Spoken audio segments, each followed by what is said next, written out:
What is up, everyone? And welcome back to another Axie Infinity Classic Season Championship. And for tonight or today, we are going to be your casters, VMG, together with a very familiar face, the godfather Hello, of Axie Philippines, Sir Ruthless. Let's go. hello, Ruthless Reg back in the house. We are currently live. It is going to be a wild ride for today. This is season 5 of the Axie Infinity Classic Season Championship, and it's going to be a wild ride. So yeah, it's a fun time. There are a lot of players who are currently battling it out, and it is a fun time to be in the caster seat watching these people duke it out. Yes, sir. So it's been quite a while since you've casted. So how's it going, Sir Reg? What's new? A lot's new actually in terms of life and stuff. I'm gonna get married soon, so it's gonna be it's gonna be very different, and that's why priorities have shifted a bit. But we have come back to the game that we have loved, and we are here again. I'll be streaming the game again soon, but right now we are gonna be casting the game and seeing what's up with this new generation of players. And yes, I see a lot of familiar names. I see a lot of new names as well. And it's going to be an exciting time with a lot of different innovations from where we were before and where we are now. So it is going to be interesting to see how these matches and how these players play out their games. Yes, sir. Axie Infinity Classic has been evolving throughout the years. And speaking of evolution, these new players that you've mentioned, actually, I've seen some of the best gameplays from them, and I'm very excited to witness once again their strategies on how they can claim the championship or trophy from this Yeah. tournament. So for our first matchup is going to be between Asham from Bloom's Guild versus Patrick Enriquez. But before we Ooh. proceed, maybe we could check out the tournament details so we could share it with the viewers. So let's start Sounds with good. the prize pool of a whopping 3,000 AXS. So it's going to be a Wow. double elimination bracket. If a player from the upper brackets has been defeated, he or she still has a chance up onto the lower bracket to proceed. 32 players have qualified, but take note, guys, that these 32 players were filtered from thousands of players, but only the top 16 players from the arena leaderboards and the top 16 players from the private tournaments have made it to the final cut. So let's talk about the drafting phase, Surge. Yeah, sounds good. Sounds good. So each of these players submitted 13 axes. So that is their pool, right? But each player is going to be banning 4 axes from the competition side. So that's where all of these mind games come in. What axes do I not want to see from your side? What axes do you not want to see from my side? And can I still build a solid pool to duke it out and have a good game plan against you? That's the mindset behind these players, and that is why this drafting mechanism is such a nice addition to our competition. Aside from that, artifacts are allowed. That means you can switch your classes at any time and surprise the opponent at any point in the competition. All matches are best of 5 except for the grand finals, in which it is going to be a best of 7 with a 1-0 advantage from whoever comes from the winner's bracket. Yes, sir. So it's a guarantee that all of these players are aiming for that upper bracket advantage. And for now, let's talk about the tournament rules. So there's going to be a Axie drafting tool, and the good news is this drafting tool will present a new UI from what I've heard. And here on your Ooh. screen is the breakdown of the prizes. The champion Wow. or first place will get 1,050 AXS. That's a lot if you convert it into USD or even PHP. Second Yeah. place is a 600 AXS, so it's a 450 AXS bump from the silver medal up to the gold one, which is a massive difference. Third placer will get 375 AXS, and fourth A lot placer as will well. get 225 AXS. How about the others? There's a lot still, even if you get a bit lower finish within this competition, because 5th to 6th gets 90 AXS, 7th to 8th gets 45 AXS, 9th to 12th gets 30 AXS, 13 to 16 gets 24 AXS, 17th to 24th gets 18 AXS, and 25th to 32nd get 15 AXS. So no, everyone from within the top 32 goes home with some form of AXS, and everyone's going to be happy at the end of this championship, and that's something nice that they brought to the table as well. Total, all in all, 3,000 AXS distributed across this 32 players. So yep, sounds good. Yes, sir. So all of them will be taking home a portion of the prize, but it's a matter of multiplying your guaranteed prizes by Yeah. winning series. And we are a few seconds away from the first drafting phase, and later on, me and Suraj will be explaining how the drafting works. That's true, and sounds good. Actually, it's one of the innovations that when I saw was quite appealing in the sense that all right, this adds a layer of complexity to the game, where people who research more and get familiar with how these drafts play out can get an edge in this competition in terms of all right, I'm removing these axes that I don't want to see from your side. And now you're removing from mine, and now we've got 9 axes each, which we can use to duke out for the best of 5. And at that point, they can't change bans. Once the bans are in, it's locked in, and you have a best of 5, where you have to use those 9 remaining axes. So it's very interesting and something that is quite unique as well to our format, which is exciting Yes. to see. I do agree. I remember the first batch of tournaments. It was very straightforward and minimal in terms. But now artifacts have been introduced, another element to the gameplay, plus this drafting phase where even before the matchup starts, it's already a strategic battle between the players on choosing what axes to ban. And I remember the alpha phase of the drafting phase. There was still a protect axis mode, but for now they have removed it and they are focused onto the 4 bans, which adds a more competitive edge for the player whoever makes the better decision. But for now, we can check out the brackets of our remaining players. Sounds good. Sounds good. So looks like we've got a lot in store for us for today. If we look, a lot of people have been knocked out already from the earlier brackets. This is what we're seeing right now is the total 32 players from the left side, and they've been knocking each other out and moving forward to the later rounds. And what we will be seeing is Asiam versus Patrick, and that's what you see on number 29. That is the tournament that we will be seeing. That is the first game of the tournament that we will be seeing, and it's going to be moving forward as the bracket gets further and further along. We do see chats as well, so if you have any of your favorites from within this bracket that you think is going to be having an edge in the competition, feel free to just type it in the chat and we can talk about it, we can discuss about it. Everything is available to us, and it's going to be an exciting time. It's going to be an exciting season 5 tournament. And yeah, it's I'm looking forward to it. I'm excited. I'm pumped actually. Yeah, So, same. So let's not waste any more time and let's check out the banning phase between Asham and Patrick Enriquez. Let's go.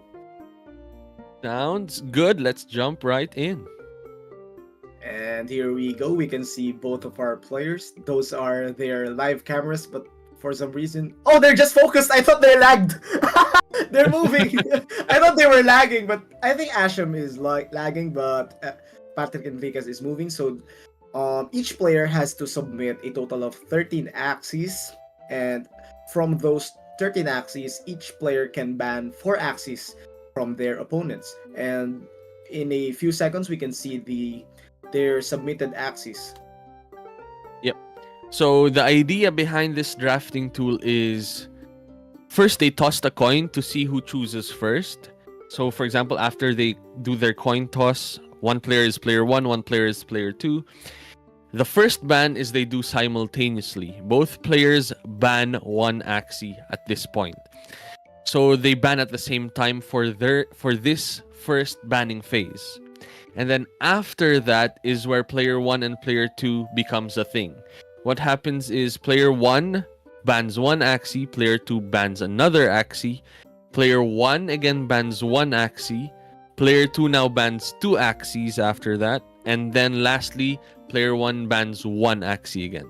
So here we see them banning 1 Axie each. From the left side, what do you see here, VMG? There's some Axies being banned already. So Asham chose to ban the numbing bug of Patrick Enriquez, and Patrick Enriquez has been eliminating those backline aquas for the side of Asham, banning the spiky wing, 2 spiky wing aquas for the side of Asham. So Asham, so it's a matter of priorities here, right? Patrick Enriquez is eliminating those aquas while Asham is eliminating those numbing liquirations. So I'm guessing Asham will be playing a strong backline here. Yeah. Another Based on what aqua. based from what's happening, I think Asiam is trying to ban all backline Axies that Patrick Enriquez can use. And what's going to happen is Patrick is either going to have to be forced to use one of his secondary backliners, which is the Reflectile here, or one of these, it's not ideal, but these other Aquas, the ones with Nemo tails, they can be used as backlines, but they're not ideal. And what Asiam is doing is forcing Patrick to use one of those non-ideal backline Axies as a backliner. Another option here as a backline is the Cottontail Axie, and that's the remaining backliner Axie from Patrick Enriquez's side. And I think what he's doing from Asiam is banning all of these slow backliners that are strong when his aquas are gone, which are the bugs that have numbing liquration, which is quite interesting, and it's very deep, this drafting format. We can see Asiam smiling. He saw that he saw the plan of Patrick Enriquez during this banning phase, so Patrick decides to ban that backline reptile with a parasite, because parasites, triple parasites, have been a new meta nowadays. And he also banned the last gen meta backline, which is the Dawn with the Hungry Bird. So for the final 2 bans of Patrick Enriquez, he chose to ban Asham's. Oh, he just chose to ban 4 Aquas and the Dull Grip Aqua as well. So Patrick Enriquez trying to eliminate the Bruiser type Aquas here, equipped with the Spiky Wing and a Dull Grip. So I'm guessing Patrick Enriquez might be playing the midline Dawn here, because I think that midline Dawn will be very effective in this matchup. The Swallow, Parasite, Pumpkin, and the Cottontail. Oh, from Asiam, is it? Yeah. Yeah. That's true. And I think what Asiam is forcing Patrick Enriquez to do is to only have what comps can Patrick Enriquez now use? Lunges, right? And plants, and that's it. All of the aquas are gone except for one lunge aqua, which I think is Asiam's game plan here of forcing Patrick to use either plants or lunges, and Asiam is now going to be playing a comp that counters either of those game plans. So very interesting from Asiam's side. From Patrick, he has an option to mix it up in the form of having some aquas, or having a full lunge comp with no aquas, or having just plants. Yep. So both players have their game plans formulated after we see these bannings take place. So yeah, it's making me think hard, huh? It's a fun format, looks like it. Yeah, and one thing that I've noticed is Patrick Enriquez actually brought some up to date or the latest meta compositions with those parasites present on his pool, even adding the aqua with a shrimp Babylonia Barb Strike. And those recent top 1 players from the leaderboards have been playing this composition quite recently. And for the side of Asiam is playing the we can call it the last generation meta teams, which are the lunges and the double energy burn, which is quite possible a double Goda. So very interesting matchups from here. Also would like to add that Asham is currently, if I'm not mistaken, the top 1 player from the leaderboards.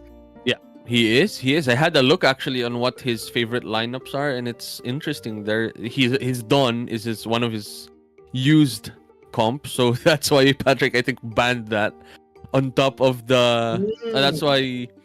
Yeah, that's why Asium's banned one of those dons, and I think from Asium's side, he is a lunge player as well. When I saw it, so interesting that that is what Patrick is leaving for Asium as well. Hmm. In terms of team composition, I think it's a 50-50 matchup. It all depends on their um picks of axes, but very decent axes were left out after the banning phase. And Yeah. for now, I think we're just waiting for them to add each other, and we could see the first matchup once that happens. Makes sense. That is true. So just to confirm, the comp of the left side is Patrick Enriquez, but the video on the bottom left is Asiam, and the one on the right side is Asiam, and the bottom right video is Patrick. Yeah. Just to confirm. But yes, that is the lineups that they will be bringing to the table. Left side is Patrick, right side is Asiam. Yep. Because we will be surprised when we're talking about it in reverse, and suddenly all of these axes are different when they start playing. So yeah, makes sense. And for all of our viewers there as well, that is the comps that they are bringing. Patrick on the left side and Asium on the right side. Yeah, Very I was- interesting. I was actually quite confused, but good thing that you've cleared it up. And while we're waiting for the players to add each other, I would like to get your thoughts, Sir Edge, on what do you think about the new face of Axie Classic having the updated UI and the game design from Origins applied to Classic as well. What do you think? I like it actually, to be fair. Like I had a look and it took some getting used to in the sense that it's different. But as I was playing it, it was smoother. It was the transitions, the effects were more natural as well. And that made the gameplay smoother because now you can focus on the game itself instead of having all of these different effects that are not as smooth as linear as they were before. So it's great. And the only thing that with these new UI changes, usually they'd come with bugs, they'd come with issues. But so far, I've not seen a lot of these issues, which is nice as well, which is great. Considering that they actually uprooted everything from the old UI and changed it into the new UI. Like I remember as well before from Axie Classic where we started with axes that were floating, right? Yeah. And then now and then after they went to the floor, everyone was like, "Why are they on the floor? And why are they moving so fast?" And yeah, stuff like that. And now we're in the phase where it's clean, it's smooth, it's all together now, and it's Yep. in combination with the new graphics as well, which is nice. So everything is working well with each other, which is great. I do agree. It looks more modern in a way. Love the shades of colors as well. It looks more vibrant compared to the old graphics. But talking about the old graphics, I think one thing that it has is the nostalgia. But when this first update has been implemented, I'm kind of not used to it after playing the old Yeah. graphics for 3 years straight. Years. Yeah, but as long as I kept playing, it grew on me, and now I'm kind of a fan of the new design, which is a job well done from the side of Axie. Would also like to point out their responsiveness, because whenever a bug has been reported on X or Twitter, it just takes them a few hours or even less than a day to fix that bug, which is very nice community service in my opinion. That's true, and that's good actually. That means that the devs are listening, the community is active, and that's what we want to see in a game that is growing before our eyes in terms of all of these new formats, all of these new mechanics, in terms of how these games are playing out. It's exciting to see that everyone is just as active as they were before from 3 years now, right? Yeah. From when we started. And the Wild. funny thing is, one of my first video about Axie that blew up was our first matchup.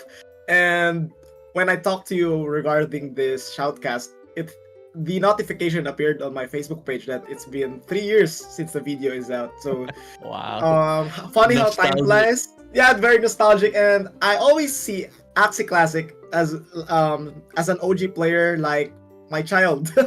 I've seen it grew for the past few years, and I'm just very proud. That's why I'm here to support even up till now. Even if a lot of new players have been playing better than me, I'm still here to support the game because yeah, all the love for Axie Infinity Classic. Yeah, it makes sense. It makes sense. Bro, I liked floating axes in the chat, is what they're saying, but now it's definitely better. Yeah. Also, I remember during those era where the axes are still floating, whenever you hit a critical, and criticals happened more often during those days, the axie would like do a backflip every time they receive a critical. It still happens, right? Criticals still happen, but they don't Yeah, backflip anymore. it do- yeah, it doesn't happen more often now because I think they decreased the chance of criticals. And here comes the player matchup. Asham from Blooms. What? The game. Oh, What's why is it already a 1v1? Can we rewatch the Their gameplay? axes are gone. But And that is the big attack coming down from Patrick's side. 68 HP remaining. Speed up. woo! What happened? So I'm guessing Asham got the first win. Even though we only saw the 1v1, I would like to point out the choice of backline Axie for Asham, choosing the Aqua with a Goldfish. Because after the major update, Surge, the Axie's total HP has been increased by 50. So most one-shot targets that happened before doesn't happen as often as now. So Goldfish is one of the S tier cards in terms of 1v1 between Aquas. So choosing that Goldfish actually gave him the win. But I would actually want to watch the replay because we didn't see the build-up that got them to that 1v1. Yeah. That's true. That's true. I think what we saw in the end, at least, was it was a battle of aqua body parts, right? We saw the goldfish from the right side that sped up only a maximum of how many times it attacked with the speed up, and it's only Yeah. twice that it happened. While the goldfish side, because it happens whenever you get hit, you speed up to the maximum. So you get hit 4 times, you speed up 4 times, but that was 2 goldfishes. So he sped up to 5. And that meant that in the next turn, he will be the first Axie. That Axie will be the first to act in the 1v1. That's why at the point that the last stand happened from the right side, the game was over at that point. And very interesting approach. And we can see that even if you think about it, Koi backline versus any other Axie, the Koi is usually the fastest Axie in the 1v1 scenario. But in this, because of the goldfish being there, that actually outsped up the one that usually is the fastest Axie. Yeah, So, you could very you could be equipped with all the speed ups. You could have the koi or the arco or acrobatic, but once you hit a goldfish, it's very hard to outspeed them. And Yeah. I'm not sure, but I think Ashram got the first win, so it's a 1-0. Again, this is going to be a best of 5, first to 3 wins to claim the series. And I'm still not sure if we are going to watch the replay. Hopefully, yes. But if not, we Yeah. can proceed to the second match for the series. Sounds good. Is there a play if you were the Koi player? Is there a play to play around the goldfish? I remember sometimes like I can skip attacks so that Yeah. I don't swing into the goldfish and don't trigger the speed up, but I need to survive so that I'm faster the next turn. There are plays like that. So very interesting to see. And here comes game number 2. Asham with a very aggressive start, playing the double lunges chained together with a Goda burning 1 energy for the side of Patrick. So what can you say about this lineup, Sir Reg? It's a battle between lunges versus a discard composition, triple parasite. That is true. In terms of power level, the lunges usually dish out a lot of damage as long as you chain them one after the other.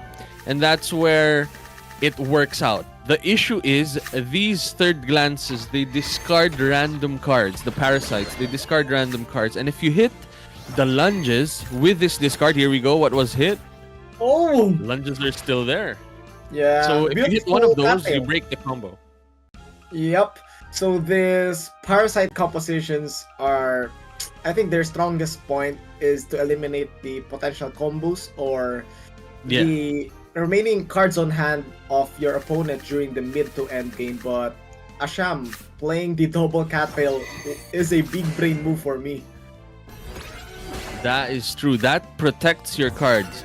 Yes, you discard, but the cattail actually lets you draw the cards again.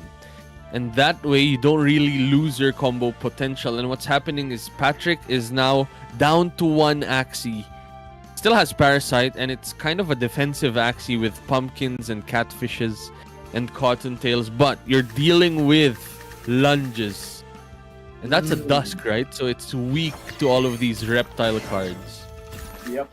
I Cattail. actually want to point out something from the drafting phase. I think if Patrick was planning to play a triple discard, he could have chosen to ban the cattails for the side of Asham, but I don't know, maybe he was trying to play mind games, trying to eliminate the Aquas, but right now his Not working discard out. composition, yeah, it's not working out because of those cattails. Yep. Yep, so maybe you're right in the sense that if this was Patrick Enriquez's game plan of trying to make discards happen, you can eliminate the cattail Axies and just go all in with the discard game plan. Maybe that's the right approach to this matchup. But it is tricky because if you do that, you leave Asiam with all of the Aquas.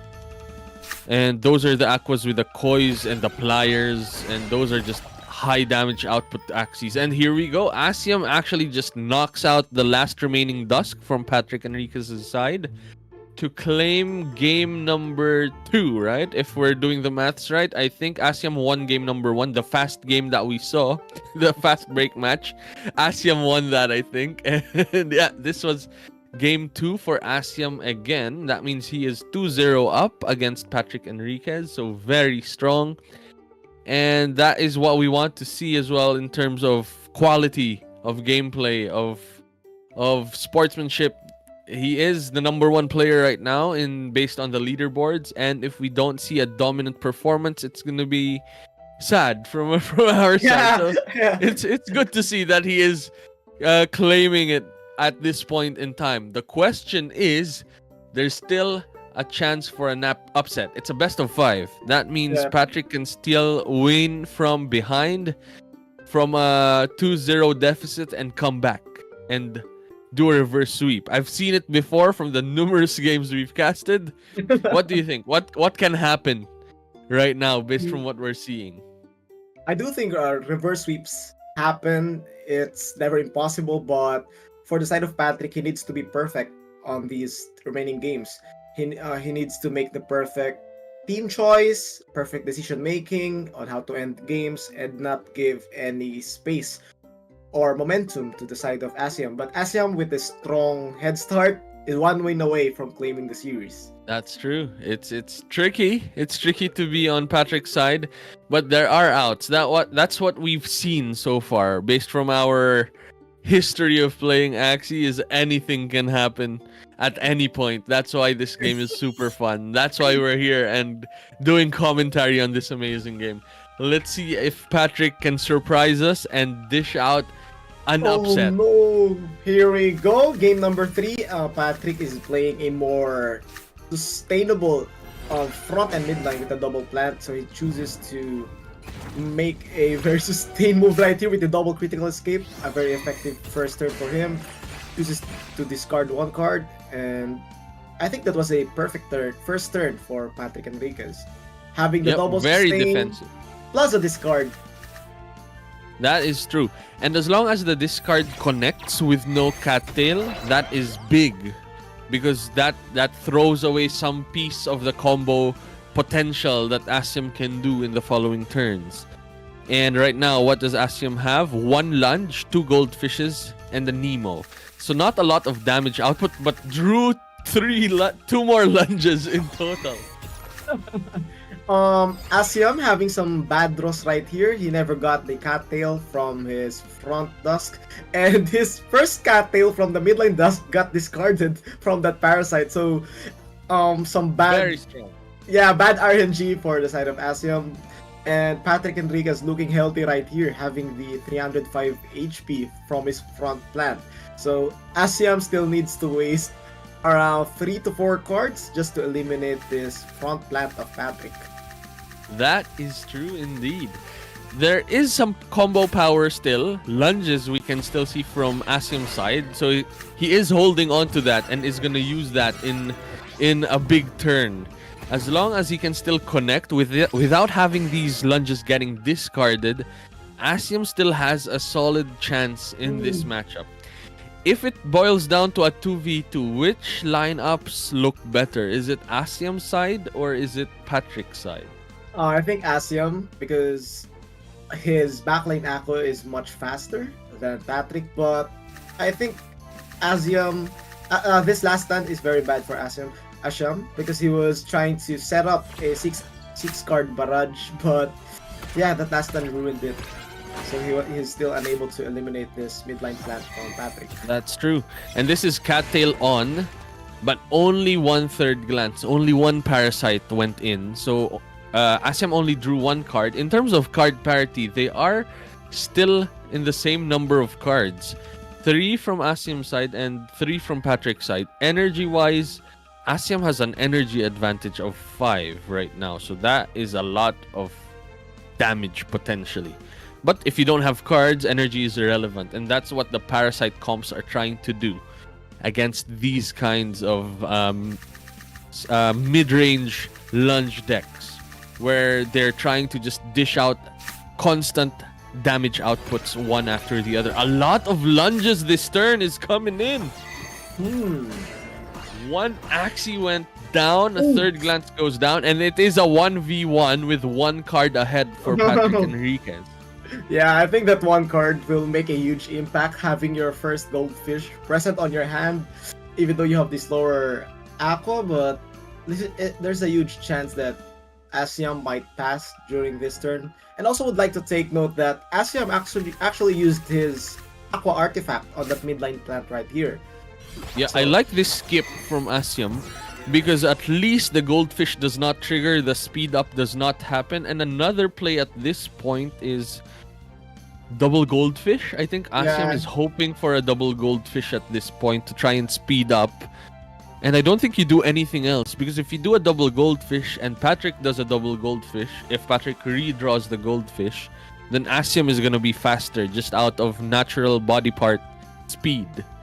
Yep. So I like the pass from Asium, but for the side of Patrick, I didn't like the Cottontail play because there's a chance that he might redraw it. I'm not sure regarding the deck reset, but he didn't need to use the Cottontail during that turn. And here comes the 1v1.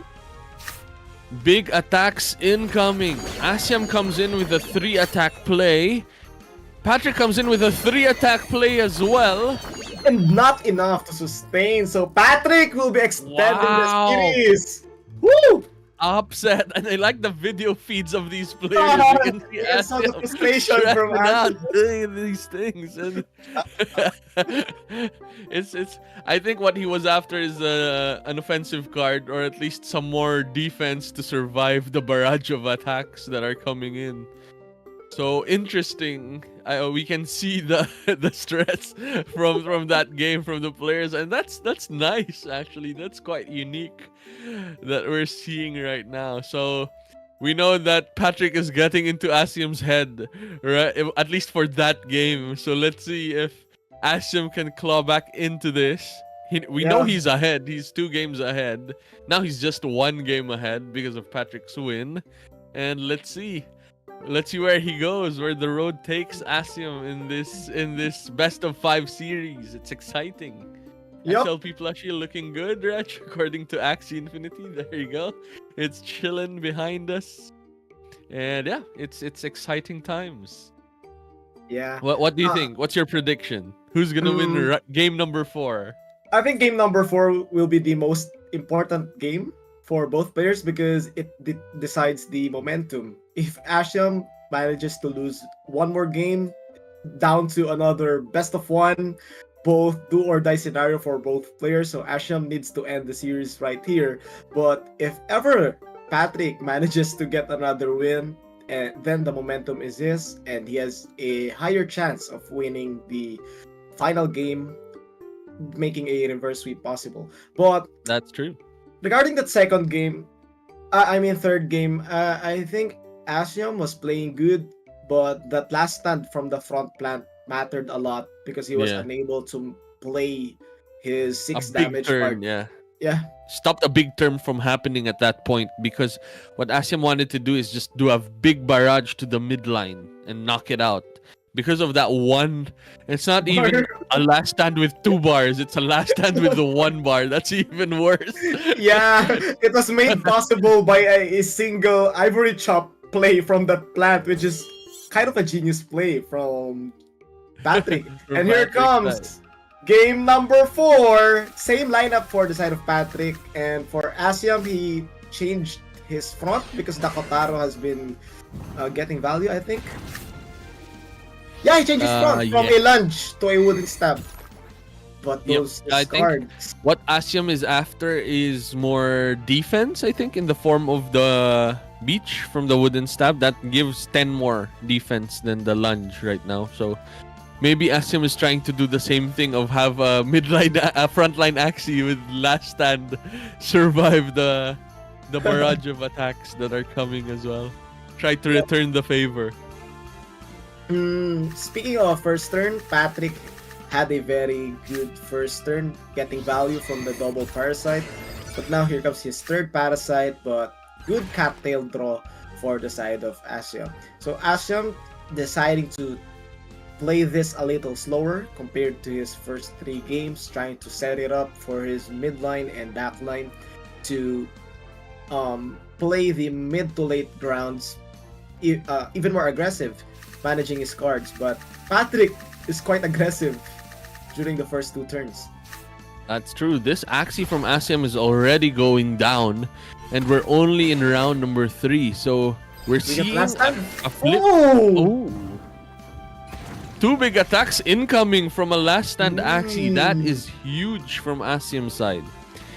That is gonna bring down this Axie quickly. And if you look at the energy difference, Patrick is only on 2 energy and Asiam is on 5. And with a lot of lunges still coming in, this is gonna be a big few turns from Asiam's side. And here comes Asiam Wow. securing the kill of the front. Patrick played 2 cards from his midline expecting a Pierce play, or we call it in Tagalog the Patagos King from Toothless Reg. So he played some shield cards on his midline, but Asiam then again is playing it a little bit slower, just trying to eliminate the front. Now he has 6 energies. He has a high chance of drawing some damage cards, and here comes the combo that he was trying to play on the previous game. And here comes a risky launch, tail slap, goldfish, gold Wow. turns 1 energy, and it's a Boom! 2v1. Wow, everything is playing into Asiam's game plan right now. Very smart as well, because this game plan would not work if Asiam went for the midline Axie as well, because the midline was playing a leak, which would disable ranged cards. So if that went to the midline, you can't even use the Goda. So this was Asiam's defensive play working towards his advantage, and now it's a 1v1 situation again. It's a goldfish fight, I think. Yes, I think that double goldfish from Patrick will play a huge impact during this late round. But if Asiam manages to draw 2 random goldfishes, and then I think he could get the win. It's a matter of passing and what cards are they going to draw. But Patrick is just 1 card short from having a full complete deck. Ooh. 1 goldfish each means Asiam is faster. Right? Yeah. Yep, Asiam will be faster, and he might draw the second set of combo, which is a double risky fish and a double lunge. I'm not sure if it's enough, but it deals massive amount of damage from a That 1v1 is huge. combo. If Patrick went double goldfish, Patrick would be... No, it would be the... Would it be? Patrick would be on 2 speed. Asiam would also be on 2 speed. So Asiam would still be faster. Even double goldfish wouldn't work. He didn't get the Wow, second and here we fish. go. Big attacks incoming. Oh, Boom, not stays enough! alive. And Because he's the double barely kick fish, breathing. goldfish, and the parasite. Also not enough. 6 and 5 HP, and we can see Ashram celebrating right now by clapping. 6 Oh my versus 5 HP. Look at that smile! Winner's Oh. smile. And here we go. First series has been closed, and our winner will be Ashram from Blooms. That Props is to wild. Patrick Enriquez. He played it well. I think he was trying to save his second goldfish because he is afraid that Asiam might do a pass, and if he Yeah. uses the double goldfish there, his high shielding cards will be gone by the burst turn of Asiam. So he was saving the second goldfish, but unlucky they decided It was both of them. close. Yeah, it was very It close. was very They both decided close. to play a single goldfish, and Yeah. Because Asiam has a choice of going double goldfish where you play one and then if you play double goldfish, you attack twice on a single goldfish and that speeds up twice because Yeah. of the two attacks. And you attack once to a double goldfish, so it triggers twice as well. So you speed up twice as well. So that means Oh, the speed is gonna be oh yeah. the same. So Asiam actually is in control of that late game because he has the Yeah. faster aqua, because his horn part is from a reptile while the horn part of Patrick is from a From a bug. bug. Yeah. So it's a bit slower naturally. And that's what Asiam was going for with that play of single versus double goldfish. And now So that yeah, very interesting. yeah, since the first matchup has been concluded, I think we could check the brackets again and see the updates from the other players. Sounds good indeed. Let's jump into the brackets. And here we go. Asiam with a god run 3-0, 3-1, 3-1, and another 3-1 beating Patrick Enriquez. So Patrick Yep, will be it's down to the lower that brackets. one. Yep, 29 will be updated with Asiam being 3 wins to 1 versus Patrick Enriquez. And yep, so Patrick is knocked out at this point. And what we are seeing right now is Not Again and Chan are going to be playing as well. What do we see? Not Again 3 wins to 0, Chan 3 wins to 1. So these are very dominant players as well. And this is the same Chan from ever beginning, is it? This is the same Yeah, Chan from before. Chan. Wow, very impressive. Who has a back-to-back championships, lots of championships rings present for Chan.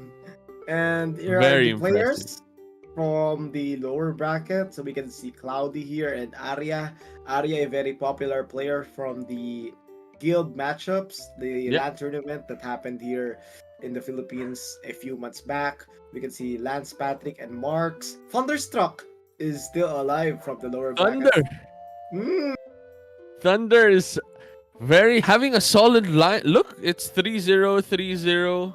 So let's see how he will be in the lower bracket as well. Very interesting. He's dominant, looks like it, in the lower bracket. And Thunder is a very strong competitor as well. I remember from before, Axie Classic in Barcelona. He managed to get to the finals, was almost going to win, got swept before back then. But he is still playing, he's still in it. And we like to see a champion rise up again and play again in the biggest form that we can provide within Axie Classic. So it is exciting to see. Yep. I And think yeah, alongside Chan, Thunder and Chan might be the old gods or the OGs present players in this tournament. From the very first few seasons, even during the Indes era, they were already active during those days and competing professionally. For now, I think we will be taking a short break, Sir Reg, while we wait Yep. for the next matchup.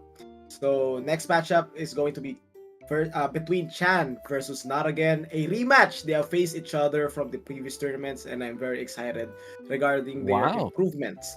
So, but and for it now, is for the upper bracket finals, so it's gonna be exciting for the top part. So good to see. And yep, we will be having a quick break. We will be back real soon. See you again. thank you guys.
And we are back for the Axie Infinity Classic Season Championship. Together, we are your casters VMG and Ruthless Reg. From the Hello, first hello. matchup, we have seen Asham beat Patrick Enriquez, and he has advanced to the upper brackets finals. And he is going to be facing Not Again. Not Again actually beat the back-to-back champion Chan from the That's true. previous matchup. We've seen it off stream, or we've seen it on Discord. we So had a, we had a look. private, yeah, we had a private watch, and Chan will be going down to the lower brackets, and Not Again will be facing Asham for the upper bracket finals. Yep, that is true. It is exciting indeed. As you see here, that is the matchup that we will be looking at. Asium versus Not Again. And what we don't see is Patrick Enriquez is going to move to the lower bracket. He is still alive. He is still going to play another game, another match, and move forward in the lower bracket if he wins. So what we don't see that's going to happen at the same time is the lower bracket duking it out. What we're going to see right now is the upper bracket finals happening, and what's going to happen is the lower bracket is going to duke it out, and then we will have a quick look at the lower bracket finals, and then after that is going to be the full finals event. That is what is in store for us right now. It is going to be an exciting time. It is going to be one for history. So we are excited right now. What are you feeling at this moment, VMG? Now that you know that it's going to be Asium versus Ton. Asium on the left and Ton on the right. I'm very stoked about this matchup. Such very talented players for both sides. Not Again showing flashes of RMZ in terms of visuals. That's So, true. That's true. so Ashiam versus Not Again. Ashiam from Blooms and Not Again from CTG. Fun fact: Blooms actually is one of the most active guilds currently in Axie Classic, and they are equipped with some of the strongest meta Axies. And I'm very excited on what Not Again has brought to the table, because we've seen Ashiam's Axie pool from the previous series, and I want to see what Not Again equip himself for this matchup. Again, this is the upper bracket finals. Whoever wins will advance to the grand finals, and whoever loses will go back or go down to the lower brackets. That's true. Iron Smurf from the chat is what they're saying. It's wild. It's wild. But yeah, not to be confused, this is a totally different person. This is Ton from CTG, also known as Not Again. They are going to be playing a draft format. For those who are not familiar, each of them has 13 Axies being brought to the table. They will be banning 4 Axies from each side, and player order is determined by coin flip. Asium won that and is choosing to be player 1. And now what's going to happen is, first, both players ban at the same time. One hidden Axie from each side. And then after that, player 1 chooses, and then player 2 chooses, and then player 1 chooses 1 again, and then player 2 chooses 2, and player 1 chooses 1 afterwards. And that is 4 Axies banned from each side. And after that, 9 Axies are going to be played from each side for a best of 5 match. It's an exciting and very fun format to see. There's a lot of thinking involved even before they start playing, which is exciting. Yep, I'm actually a fan of both of these players. They are very active in the leaderboards, on their guilds, and they have proven themselves countless of times that they can play and hang with the pros such as Chan. So here comes the Axie pool. Asham, we've seen this from the previous series. He has 3 spiky Aquas and a variety of lunges, proving that lunges can still win these new meta types of tournament. While Not Again has, I think he has a very similar Axie pool with Patrick Enriquez, having those parasites from his all side. of them. I didn't even notice all of them. You're right. He has 13 parasites, and I think one of the mistakes of Patrick Enriquez that I've mentioned is he didn't ban the cattail axis of Asham. I think Not Again has seen this, and I'm guessing he's going to ban those cattails.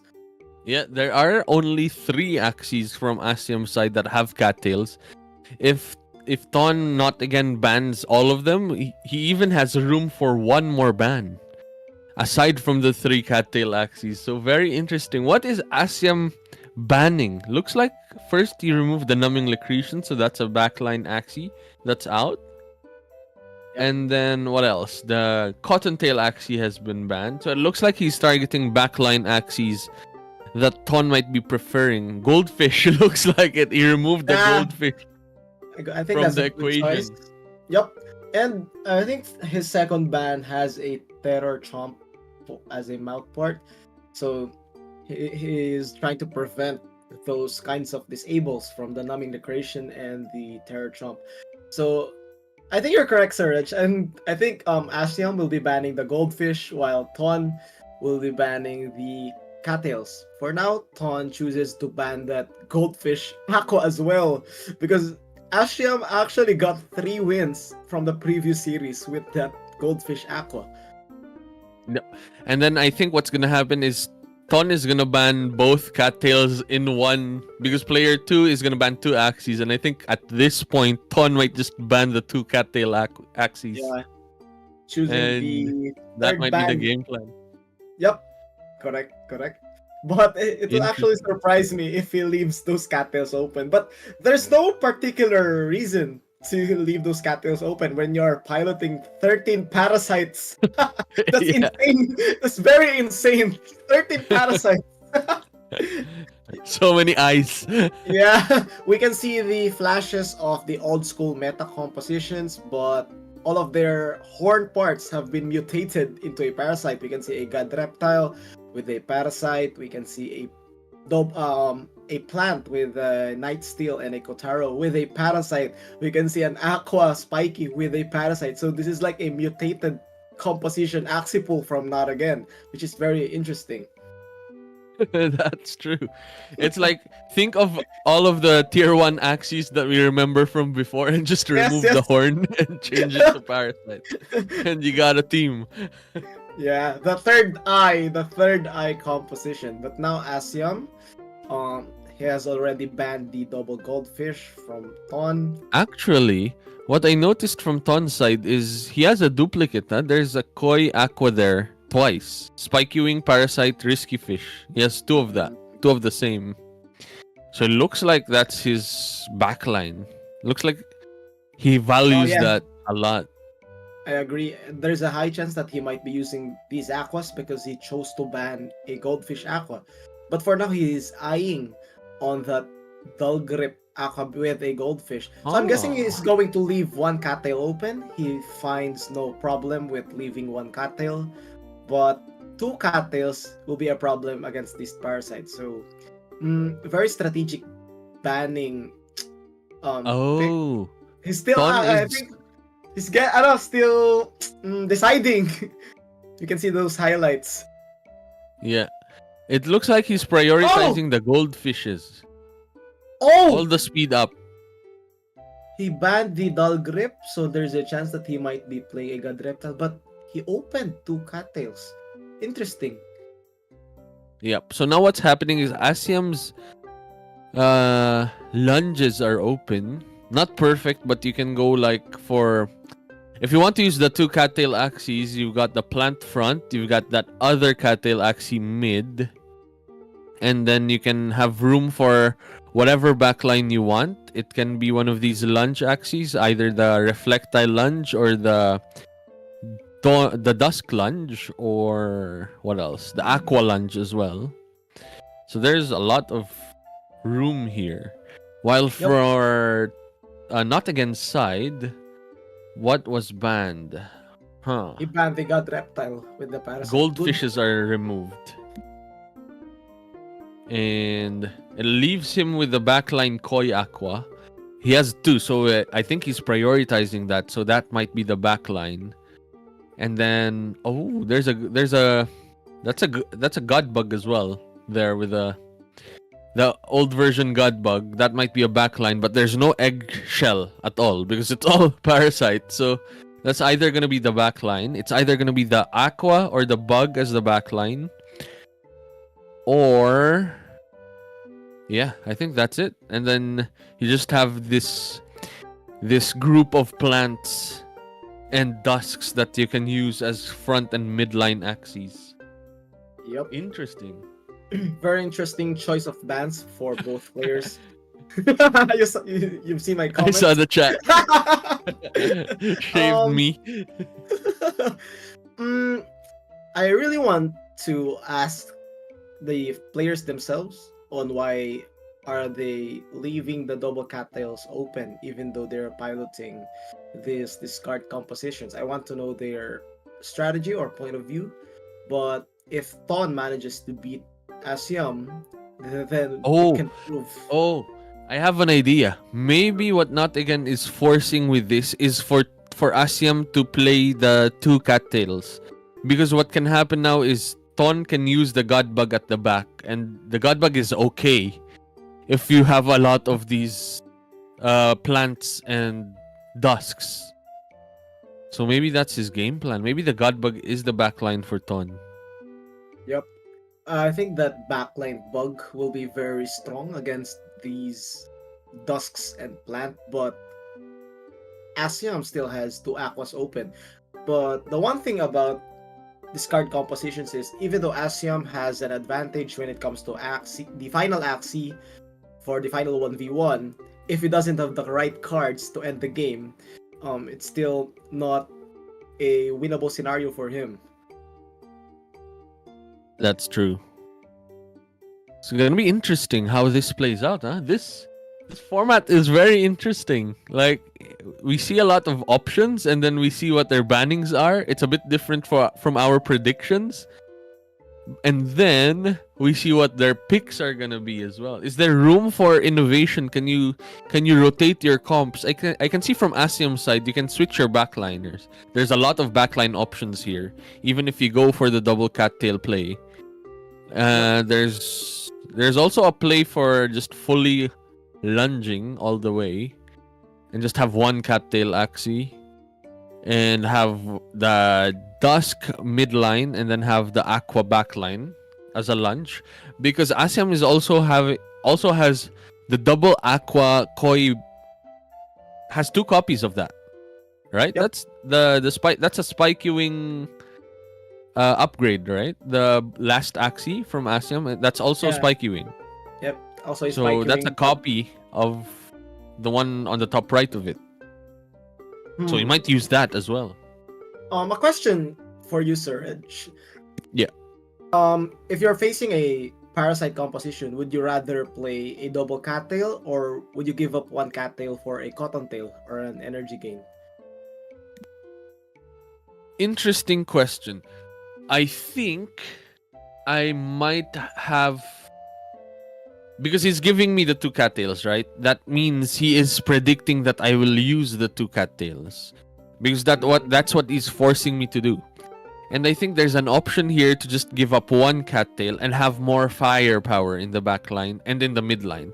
Because if you give up one cattail, you have more cottontail aggression, because you'll have more energy, you'll deploy more attacks, and that's why having an aqua backline might be the way to go. So one less cattail, you don't give up all of your cattails, but have one less, and have your aqua backline to combat the. I think Ton might have the Godbug, might use the Godbug at this point. So that's gonna be interesting. If that plays out, you want the aqua in your lineup. You don't want to be all in on lunge. But that's Yeah. what Ton is kind of forcing you to do with keeping two cattails open.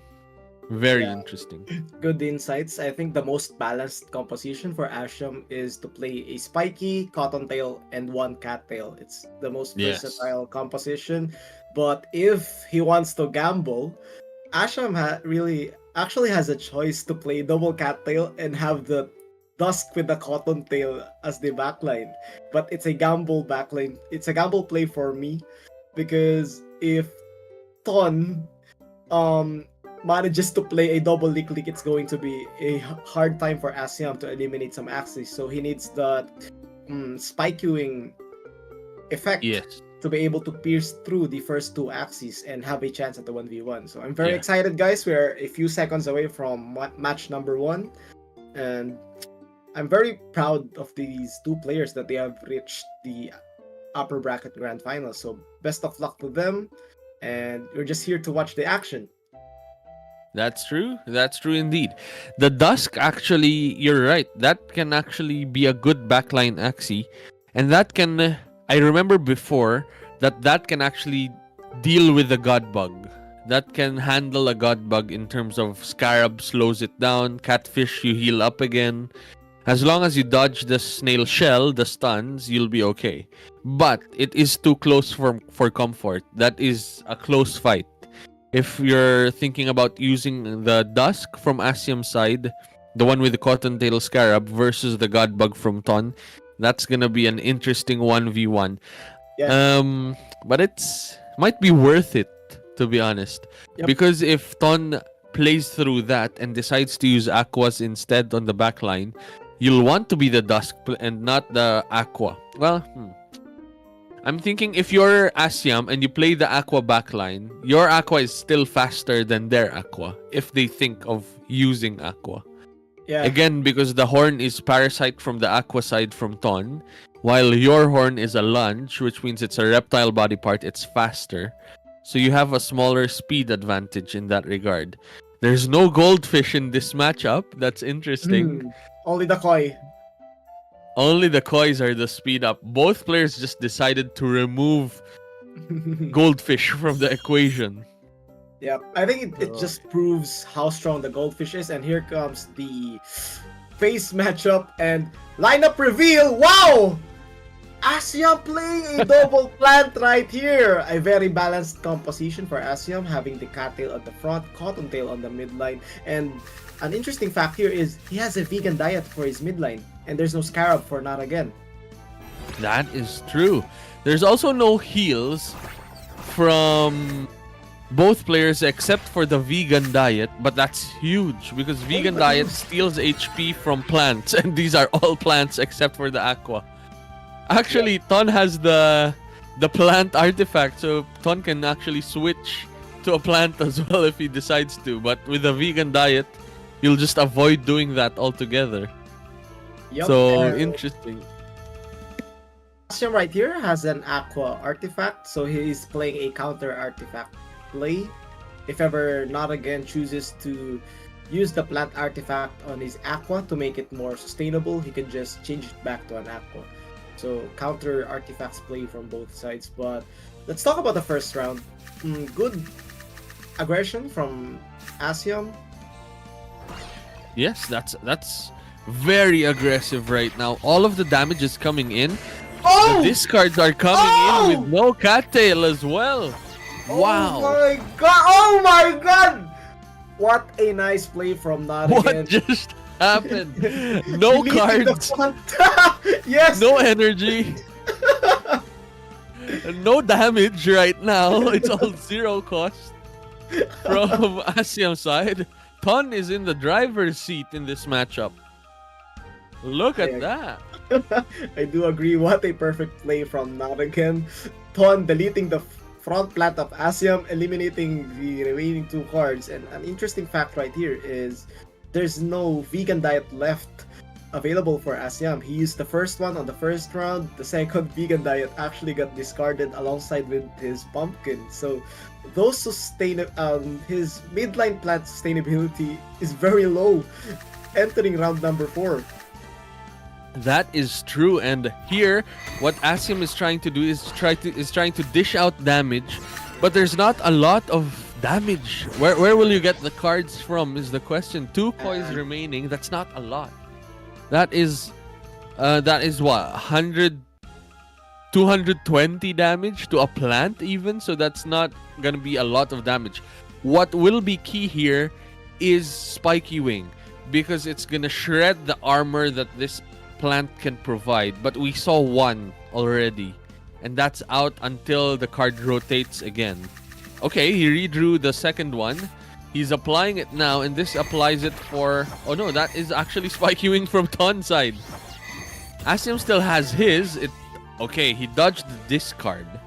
If that got discarded, that's gonna be almost zero chance for Asiam to climb back in. But with that buzzing wind right now, with that spiky wing, there's a chance because that can shred the armor that this plant can provide. And pumpkin is a lot of armor. That's gonna be shielding up for a lot. Yep, and When is Asiam using it? here comes the risky plus the discard, followed up with a Night Steal and a Kotaro. One of the pressure for the side of Asiam is his plants are much slower than Ton's plants because Ton has some reptile and bug parts. Beast. Yeah. Yeah, Beast B, part so as well. it could be easily deleted with when paired with a spiky wing combo, and that's what happened. Ton actually controlled the whole game, early, mid, up to the late rounds, deleting That's energies, deleting axes, deleting cards. Yeah, he literally deleted everything for the side of Asiam. Yeah. Dominant performance. There's a chance in a way that if it's a 1v1, Asiam's Axie is stronger because it's faster. So if you do a double koi and your opponent does a double koi, you're faster than your opponent because your opponent has Parasite as the horn.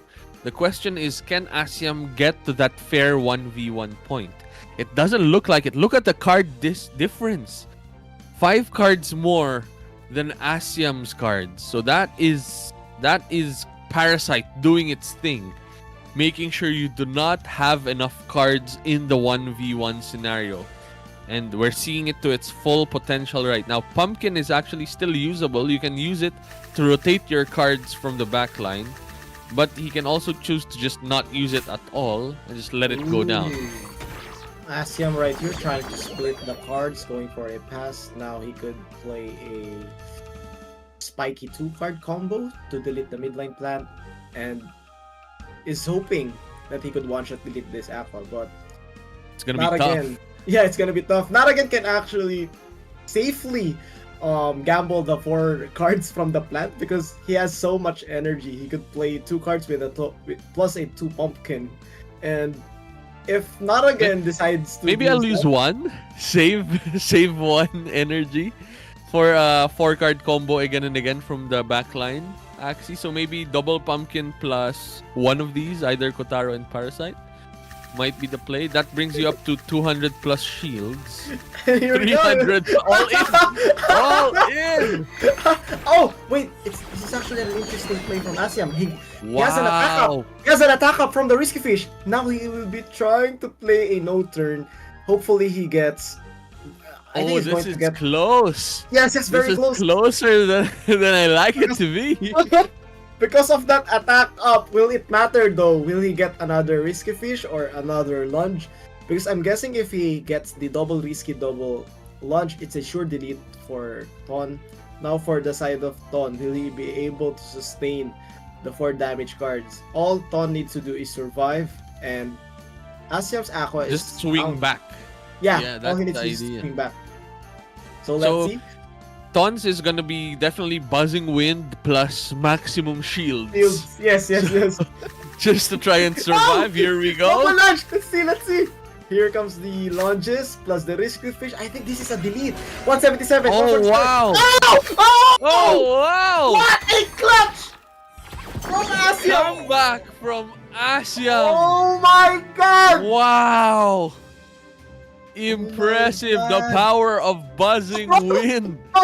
Spiky wing doing its thing. 400 plus HP, no problem. Here we go. Deal that first and then follow up. Dish out the plant. The plant going down. That was huge. Ton tried. He shielded up to 300 plus. But the barrage of attacks with the buzzing wind is just too much. And that plant went down. And the follow-up attacks just ended the game. Wow. Yeah, I do agree. Perfect gameplay for the side of Asiam. Deciding to pass, trying to split the cards, then bursting the plant, getting the attack up from the risky fish. Perfect card order. Then making a one-shot happen. That it very rarely happens between 1v1s. from Yeah, Aquas. that's true. It's the bonus damage I think that helped, and it was all lunges. You attach the bonus damage on a lunge, and the lunge is used to dish out a lot of damage on the aqua. That's very strong. And what happened at that point was Asium was back to the wall. You don't have cards, you don't have anything, so you have to play to your outs. And your out was split the cards, as you said, clear the plant, and have a bonus attack up to just one shot the Axie at the end. And it worked. It worked out, Yeah. and damage came in, damage went through, and Asium got the win from behind. So well done. Yeah. Actually, Beautiful gameplay. yeah, beautiful. I really enjoyed watching that matchup. Um, we all love to see some high level gameplays, and that is what Asium has displayed during that matchup. I think That's true. some minor. I'm going to nitpick a bit because Asiam has called for a few second break for before the second match. So some nitpicks from my side is I think Ton had around six energies at some point, so he could have played some damage cards from the plant when he decided to burst with the aqua, because he played around 3 cards from the aqua and he passed with the plant, and that is where Asian decided to pass. So Yeah, if he split added the some, card. yeah, if he added a few damages from the plant, it could have been more winnable for his side. All he need to do is redraw some cards from the aqua. But yeah, Asiam had one win condition and he played it perfectly. Big brain play Yep. from Asiam. Very, very impressive. And even without any cards, there was a point where Asiam only had 1 card remaining, drew 3 from the turn, but he can't do anything about it. That's what happens when you play against Parasite. And yeah, that's the point where he decided, all right, let me split the cards, let me one-shot this plant, and then I can attempt to one-shot the remaining Axie while having my speed up. Because that's what happened. There was a speed advantage in the end because of the body parts of the reptile, the lunge versus the parasite, because it's a clone. The 2 Axies at the back are the same except for the horn. Parasite from one side and lunge from the other side, but the rest is the same. And when it's that case, speed is the name of the game when it's a 1v1 situation. So yeah, well done indeed. From the Also, chats. Oh, chats are let's see the excited, chat. huh? They're having Oh. fun. Nice clutch. What a comeback. GG. 2v1 is nice. And here we go. Game number 2. What are you seeing, brother? Adjustments for the side of Not Again. Asiam playing the same composition. Not Again changing his midline to a God Bug. But here comes a double Golda from Asiam! Oh my god! Now, unlike the first game, Wow. where Ton got the early momentum, now it's the opposite. Asiam has an early momentum with those damages, brings that front plant of Ton down to 190 HP, plus the double energy burn from that double Goda. I think it That's gives big. huge value and big momentum for round 1. The strength of Goda is you dish out damage, but at the same time, your energy remains the same because you're burning your opponent's energy. So technically, in a way, that's free damage. You lose cards with the concept of just having to use the Goda. But aside from that, the energy stays the same. The one you use for Goda, you burn from the opponent as long as they have the energy to burn. And that's what happened because Ton And skipped that turn. here we go. Aggressive gameplay from Asiam, and this is actually a very nice play, bringing that plant to last stand, allowing it to draw a few more cards. Then now it is a safe turn for Asiam to pass or just play a cattail if he manages to draw it. I'm scared of using Cattail here because I need them for the parasites. So maybe I actually just use an attack, or a Cottontail might be the best. If Asiam has one, like you use Cottontail at this point and the next turn you use a Cattail. We're not expecting a barrage at this point, right? Yep, so skipped and then Ooh. at this point, this card comes in before it goes down, huh? Finding value on that last stand plant. Good gamble for the side of Ton. Discarded. Wow, 3 look at cards. this. Cards from the left, from Asiam's side, there's not a lot. There's 3. compared to Ton's side, which has a lot of cards. That's what, 8 cards plus cards being drawn this turn. Energy advantage is towards Asyam, but Asyam still has that remaining Axie with 232 HP, the plant. Ton I still think- has to get through that Yeah. before dishing damage to the midline plant. Asyam needs to redraw the second cattail if he wants to regain back his momentum, because from what we can see on the first round, he managed to burn 2 energies, but looks like the gap is closing in. Yep. Asyam is just using some of the cards and trying to keep this plant alive. But Ton is smartly using 3 cards. If you use 2 cards, that plant does not go down. But with this, it's now a 2v2. It's a clean 2v2 setup. Advantage energy-wise is with Asyam, but cards-wise is with Ton, with Not Again. Yeah. So at this Because- point, who do you think has the advantage?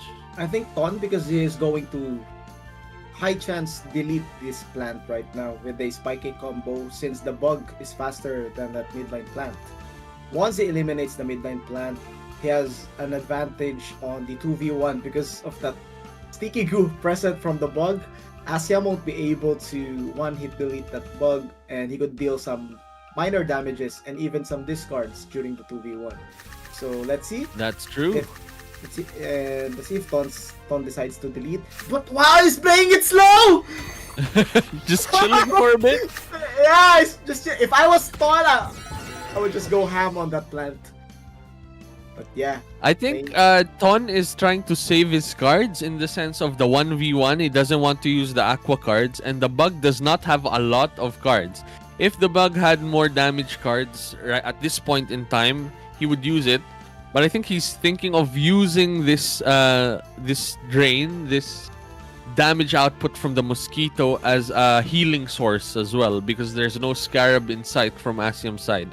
So what Ton is trying to do is keep the bug healthy and use the mosquitoes at the point when Asyam starts swinging, because the bug has a high chance of surviving these big attacks. The And plant here is we now go. faster! The plant is now faster than the bug!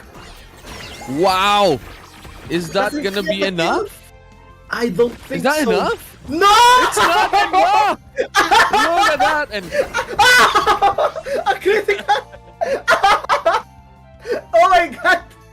I've never look been at this that! hyped before, Life but gets drained from it the was so plant. close. Asyam rethinking his decision making, but I actually think he made the right play there. This wasn't enough. Played the double spiky. But yeah, that was a very thrilling round. Huge critical for the side of Naragan. And the buzzing wind is doing its thing. 329 Oh! shields. No problem. And a discard to the back line. Not again is at the driver's seat in this matchup. Look at that. Very, very impressive. And I think that's it.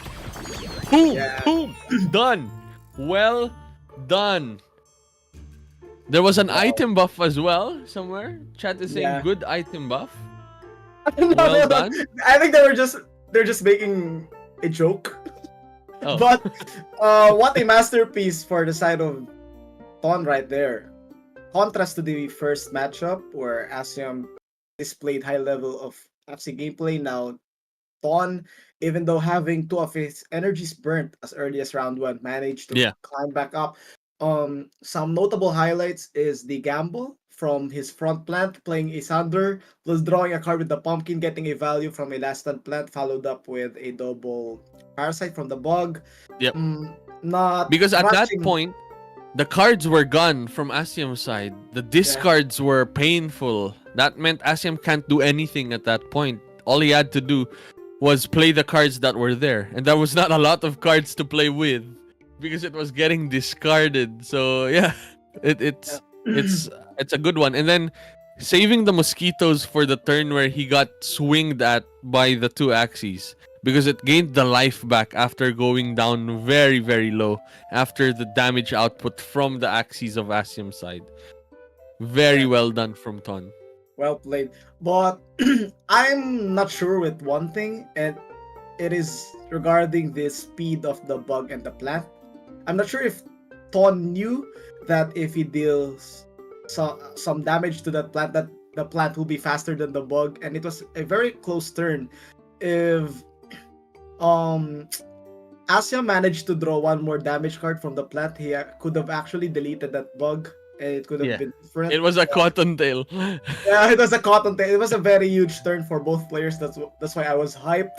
And what even boosted my hype more was the critical from the mosquito, giving that bug Back more to than full 70. health. Yeah, green HP once again. So very nice battle for both players. The score is now 1-1. Again, this is a best of 5, first to 3 wins. Let's keep the action coming. Yep, sounds fun. It's very exciting to see. No one is giving up this best of 5. Looks like it's a back and forth, so it's gonna be very exciting. What do you think? Is there gonna be changes in the comps from either players? If I'm guessing for the side of Asiam that he would retain his lineup. He knew that that lineup could still have success even though facing a mid lane God Bug.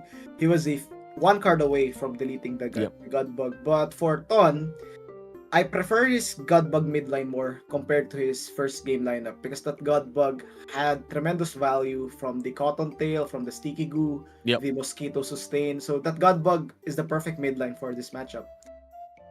That's true. That's Mosquito plus crit gave the plant malaria according to 68 sleep.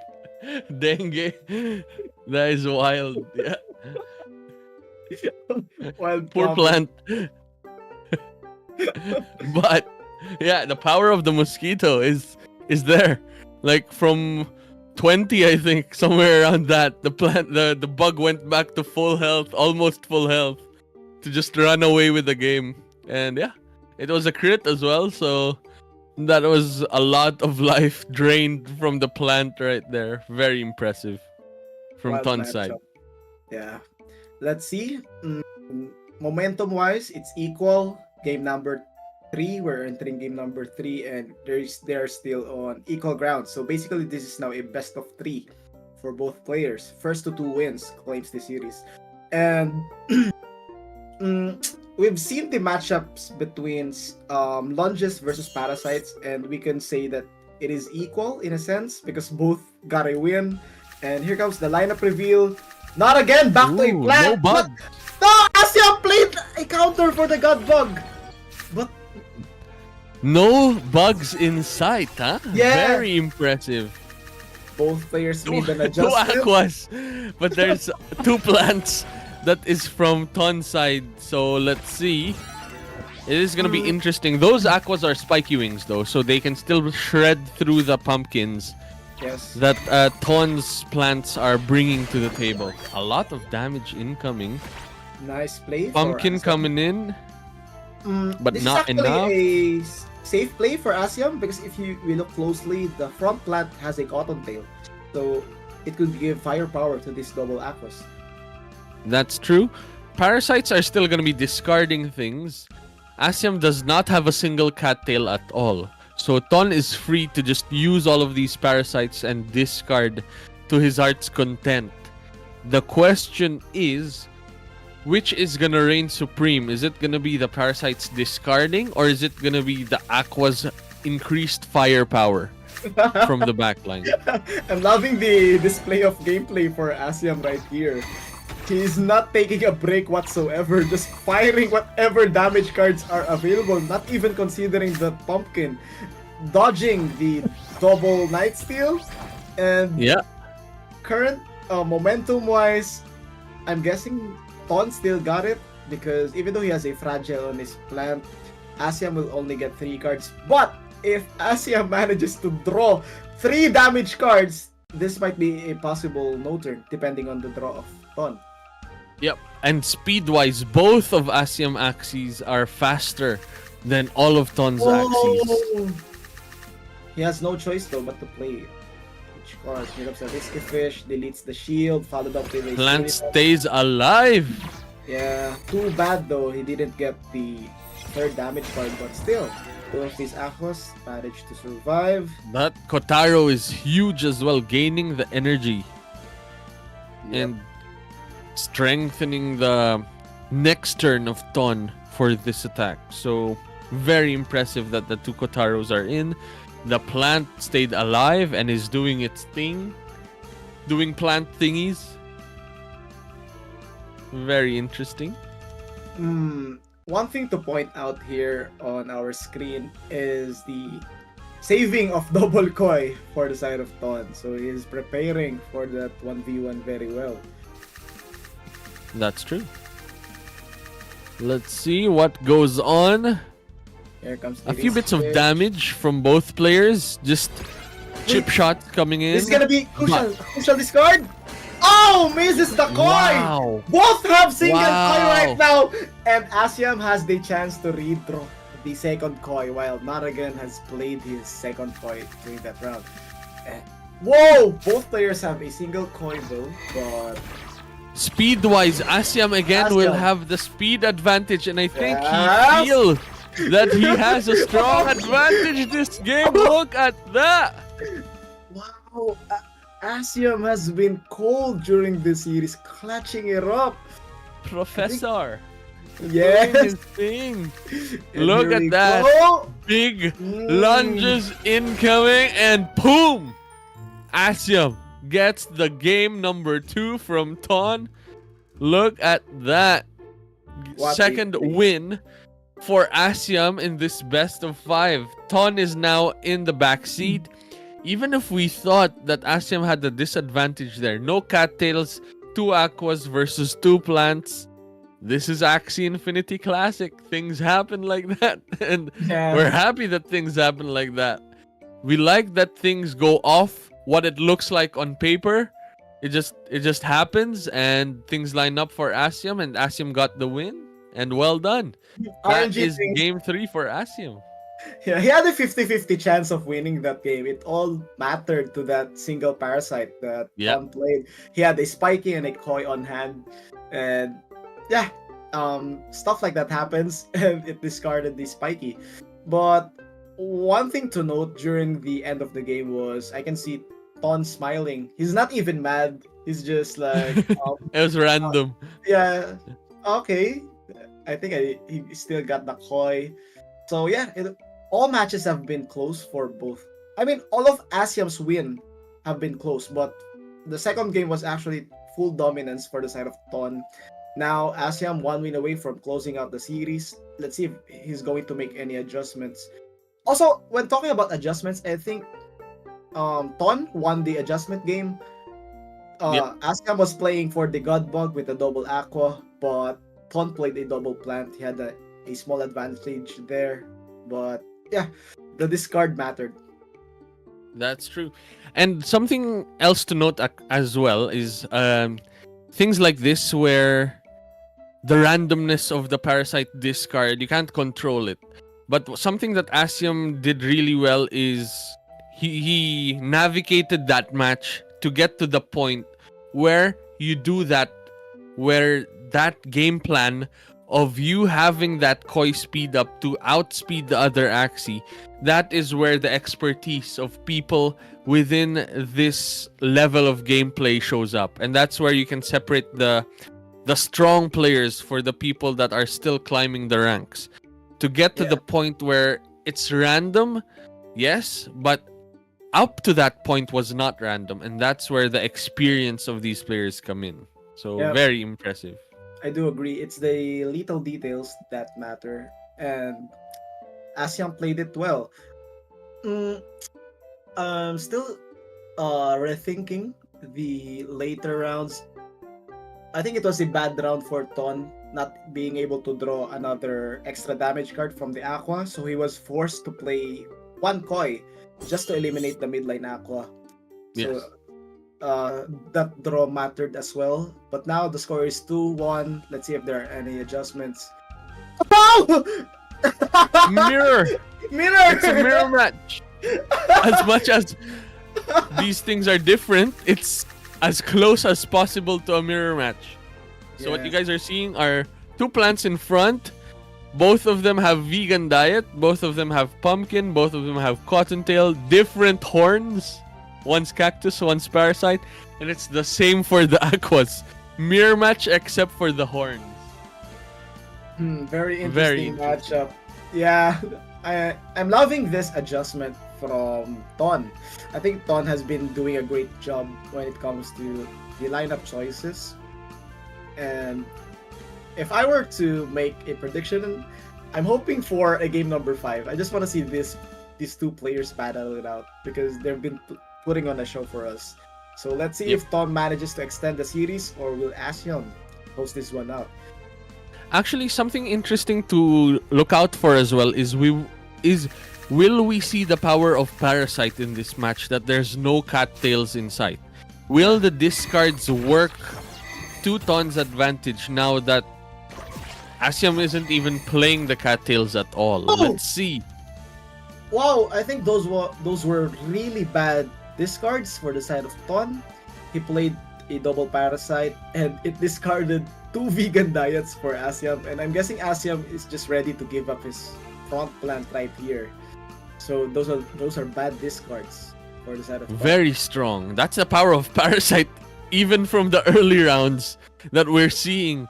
The question is, will the lunges from Asyam's side get him back in the game? Yes, you're losing cards early, you lose your plant's power, but if you still keep your lunges and you do lunge into lunge, when the aquas are in sight, that might be very interesting to find out as well. Here comes another. And you're right, it looks like he's giving up the plant.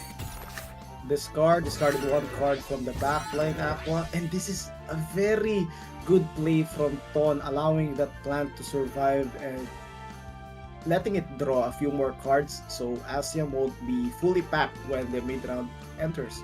But the question here is, Asyam has 9 energies. Will he choose to eliminate the front plant or deal minor damage? And I would also like to point out that an advantage for Asyam right here is the speed chart. His 2 aquas are faster than the 2 aquas of Naragan. Yes. So that means if it's all equal, if things are the same, cards-wise, energy-wise from both sides, the speed advantage is usually the one that's gonna get you over the line. We still see here that Asyam needs to deal with this plant. The plant has no shields up at all, and Asyam just decides to not use the buzzing wind that's at 12. Yeah, perfect play for Asyam. Now he's going to hope that he draws 3 damage cards just to play a no turn for this midline aqua. And there's a high chance that he draws 3 damage cards because we've seen 3 spiky wings or 4 already. We shall see. This round is very important for both players. Yeah, it could be more lunges as well from Asyam's side. If that's the case, that's going to be a lot of firepower. He can even go just like spiky wing, lunge. And that would knock out this aqua. Interesting to see. Let's see. Both players looking focused right now. Both aiming for the This win. is the crucial turn. See RNG. Choosing to give not a lot of damage, Asyam is forced to not speed up. But at this point, Ton is speeding up with the backline. That means it's going to be a battle of kois between these Axies. Is it going to be the faster Axie? It is going to be about the faster Axie who wins this. And we saw Ton use 1 at this point in time. So it's a question of, will that rotate in time for the backline Axie in the 1v1 scenario? Yeah, I think Asyam all needs is, he doesn't need to draw the kois right now. He just needs to eliminate the midline aqua using the lunges and the risky fish, allowing him save to draw the koi. Yeah. So this is a very close 2v2 matchup, and he got some. Actually, got a very nice draw right here. Here comes the risky fish plus the second koi from Naragan. Second koi from the backline. Big attacks incoming. And here comes the double koi from Asyam. This is a high chance that he gets that double koi, or 100% chance he gets the first koi. So I'm guessing there's a huge advantage for Asiam right here. And the funny thing to point out is, even though Ton is playing a discard, during the 1v1, they both have one card each, which is the Spiky. So they are on equal grounds. That's true. That's true. Let's And see. there's There's the the double card! coin. No! And No! that's the game. Well, it depends, right? Is Asiam able to end this next turn? It depends on the draws. Is it gonna be all offense or is it gonna be double buzzing wind? But based on rotation, I think it's all gonna be attack cards. I think Asiam's got this. I think the double lunges are locked in. Not sure though, because sometimes. Oh yeah, That's it. it's still the same. Wow, and that's the game. Asiam is moving to the finals. 3-1 versus Not Again. Look at that. Asiam proving why he is currently the top 1 leaderboard player, playing almost every game perfectly, clutching up 2 wins to earn this series. And props to Ton. Ton played it very well. But one thing is, there's a lot of pros by playing a discard composition, but the cons is, first of all, is you don't know what cards you discard, and second is the sometimes you discard the worst cards, or sometimes you discard the win con cards. But to give props to Asiam is, Asiam seemed to be playing the right cards, retaining the Spiky Wing. He is allowing Ton to discard the Spiky Wings, and very high skill level from both players. But Asiam will come up on top. Congratulations. He's now well done to Asiam for that win. Such a privilege watching those games in action. We see that even if there's no cattails in sight, even if there's no control over the parasites, as long as you're playing a comp that can deal with what the opponent is doing, you'll come out on top. And that's what Asiam showed. Well done to Asiam. Congratulations, Asiam. You are moving to the grand finals. And for Ton, we will see you again later on to the lower brackets. But for now, we will be taking another short break while we wait for the lower bracket finals. So thank you so much, guys, for watching. Don't still tune in, and we'll see you later. See you in a bit. Boom!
What's up? What's up? What's up? We are back, folks. I'm Ruthless Reg. I am joined by VMG, my co-caster and friend. We are in the Axie Infinity Classic Season 5 Season Championship. It is an exciting time. We are in the lower brackets right now. That's what we are looking at. What do you see here, VMG? So, first of all, apologies for the certain series of short breaks because a lot of action has happened onto the lower brackets. We can see here at number 27, Chan has eliminated Arya with a 3-1 victory, and bracket number 28 is with EGM sweeping Patrick Enriquez. So right now we are currently at the semifinals of the lower brackets, and it is going to be another best of 5 between Chan and EGM. Whoever wins this series will be facing against Not Again for the lower bracket finals, while Asiam is just chilling at the top at the upper brackets. So here we go. Here is the drafting phase between the two players, Carlo or EGM from Isa versus Chan. So what can you say about the Axis, Sir Reg? Interesting. So right now what we're doing is a draft, right? And they've been banning Axies one after the other until they get 4 bans. Chan chose to go second in the banning. That means Carlo X Urina, also known as EGM, is choosing to ban 1 Axie, and then Chan will follow up with 2 Axies to ban at this point. So I think Chan is opting to just go and ban 2 Axies in one go, and it looks like he's banning the 2 Koi Aquas. I think he's going to continue and ban the 2 remaining Koi Aquas to just remove a backliner from Carlo X Urina. So very interesting. While from Carlo's side, he's been banning the 2 Dusks, 3 Dusks actually, but with different themes. He's banned the 2 Egg Bomb Dusks that have Tri-Feathers and have all of these Peace Treaty damages. And I think he's banning the high damage output Axies. So, Dons. Yep.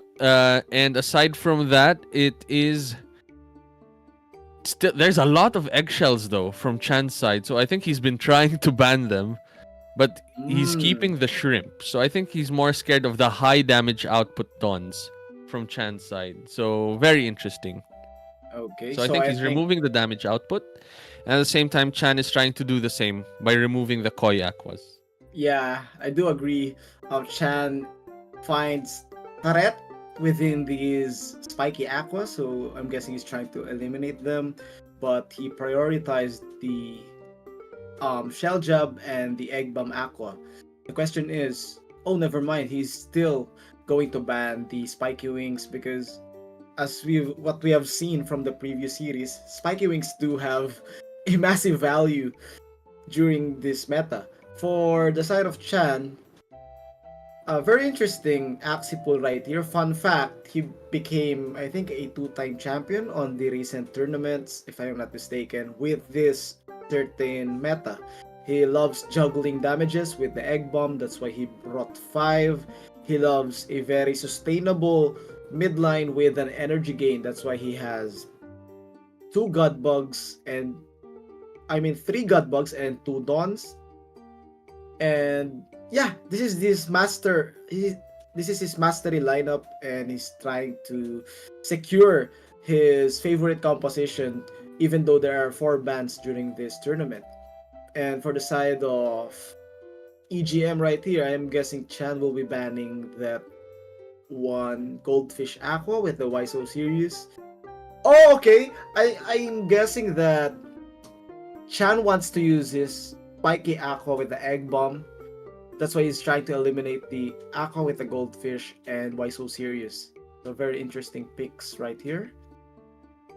Yep. 1 backline remaining for Carlo X Urina, also known as EGM, is the Koi Aqua with the spiky wing pliers. That's a high damage output Axie. Chan might be forcing Carlo. Oh, hold on. He is highlighting those Axies and is trying to eliminate all of the back Axies of Carlo X Urina in one go. Yeah. Because all of these goldfishes are technically midline Axies with Cottontails. But we have seen Goldfishes successfully work in the backline, and sometimes they're better than the Koi Aquas because they speed up more. So I think Carlo Exurion is covering that with some of these Goldfish Axies. Like, there are still... Oh, Chan decides to last second switch He was thinking and hard ban the whether to Razorback. ban. Yeah, I think he would love to use his backline aqua, and in terms of speed, which is a major factor during this tournament, that egg bomb spiky wing aqua would be much faster against this dull grip spiky wing aqua. But still, EGM still has two aquas with the goldfish right here. The question is whether he is going to use it or not. But in my opinion, I think the spiky wing aqua is very useful against this matchup because most of Chan's midlines are high shielding or sustainable midline axes, such as the Teal Shell, Pumpkin Dawn, or the God Bugs with the Sticky Goo. That is true indeed. It is interesting, though, that what we might see is Dawns and God Bugs and a plant. I think that's the composition that Chan might just bring to the table based on these bannings. Like one plant, one Dawn, one bug, and just wrote. Actually, wait, are these the same three bugs? They are, right? So I think Chan is 100% going for the God Bug comp based on what he is bringing to this table. Yeah, So very interesting to see. he loves that God Bug And comp. yeah. They're now setting up their teams after locking in these bans. It is going to be interesting. So let's see. From Carlo X Arena's side, there's a lot of plants and aquas. So it's definitely two plants and one aqua, or one plant and two aquas, right? That's how it can go. There's no triple aqua comp, triple plant comp that can come up from Carlo's side, I think. Yeah, I do agree. And I then think from Chan's side, it might be a mix. That's where it gets interesting. It looks like yeah, it. lots of variety for the side of Chan, and for EGM, uh, I don't think he can find late game value on those dull grips. But I never mind. I think he made a great choice of bans, banning the two dawns, because those two dawns will be able to sustain any damage cards that he brings to the table. So EGM is hoping for a God Bug mid. He's more comfortable facing the God Bug. And for the side Yep. of Chan, he also banned the high damage dealing dons, so he's willing to face the shrimp dons or the backdooring dons more. So let's Yes. see if EGM if he found the answer against this Dawn Bug plant lineups, because this has been the lineup that Chan has been spamming on tournaments and finding success with it. That's true. And I think he's one of the main people that actually brought this comp to the leaderboards and just clashing against all of these players using the same lineup again and again. So in a sense, he is a master of this comp at this point in time. The only random thing I can see from Chan's comp is the aqua, the single aqua with the Yeah. egg bomb, spiky wing, and that might be a smart tech choice where he says, "All right, I don't want to backdoor at any point. Let me just bring this in randomly to surprise someone," and it's not bad. Yep. It's interesting. That Aqua is making presence during the drafting phase, and would like to point out the fact that Chan is currently playing at the lower brackets because he was beaten by Not Again or Ton. So if Chan manages to win this series, he will earn a chance of a rematch against Not Again. So let's see if EGM prevents that rematch. And we are a few seconds away from the first game, and I would love to see their team compositions. Any team predictions for the side of EGM, Sir Reg? I think EGM might bring double plant comp plus an Aqua backline in the form of the Koi Spiky Wing, I think. Because that's the one remaining true backline Axie from Carlo X Urina's side. 100%, not 100%, but highly likely that it's the Koi Aqua that's going to be the backliner. And then it's going to be a plant front between these two cattail plants. And it's either going to be an Aqua mid with goldfish or one of these leek plants, I think. Those are the options that I can see based on how many Axies they brought. Like, Carlo brought a lot of copies of the Sleek Leek, so I think he likes that as an Axie to bring to the matchup. And then he also has a few plants with cattail, so I think he prefers those as well as Axies to bring on. And let's see. Let's go. Oh, I'm loving this lineup from EGM. It's the upgraded double Aqua plant lineup, having the double Scarab in place, plus the Spiky and Dog Grip on that backline. A bruiser type of Aqua, but for the side of Chan, nothing's new. He's just playing his bastard lineup, and he's very comfortable with almost, I can say, 99% of the scenarios with this lineup. He's very comfortable, and let's see how he plays this out. Yep, that's true. That's true indeed. I think what EGM is bringing to the table is almost like a classic comp, right? With double aquas, and that midline is it's dead. Hold on. Big damage Round coming to in, backdoor! Wow! knocking out the aqua. I thought there's a lot more HP now, but it still dies to one big backline attack. Because of the Wow. insectivore mouth part of the Dawn, it deals massive amount of damage. Very strong indeed. And what happened is there's no more Koi, so there's no more speed up from the backline. And now it's gonna be a battle of attrition between Chan's backline again, trying to rotate into the cards and then one-shotting the Aqua. Because I don't think you want to be going into a 1v1 with the God Bug versus the Aqua, right? Yeah. Or do you? It doesn't feel like the God Bug's gonna do well against a Scarab Axie. So I think Chan is gonna try and rotate out into another backdoor and try to clear the backline Axie again.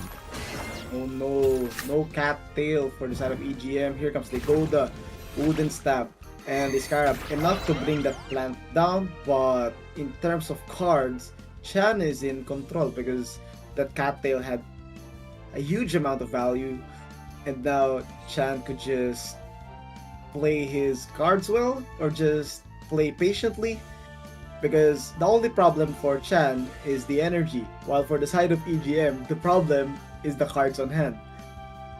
But something that's scary actually, now that I notice it, is EGM has two Scarabs, right? So that means that Chan can eliminate one of them. It's still gonna be a problem for the God Bug if he uses the Dawn as a taunting Axie.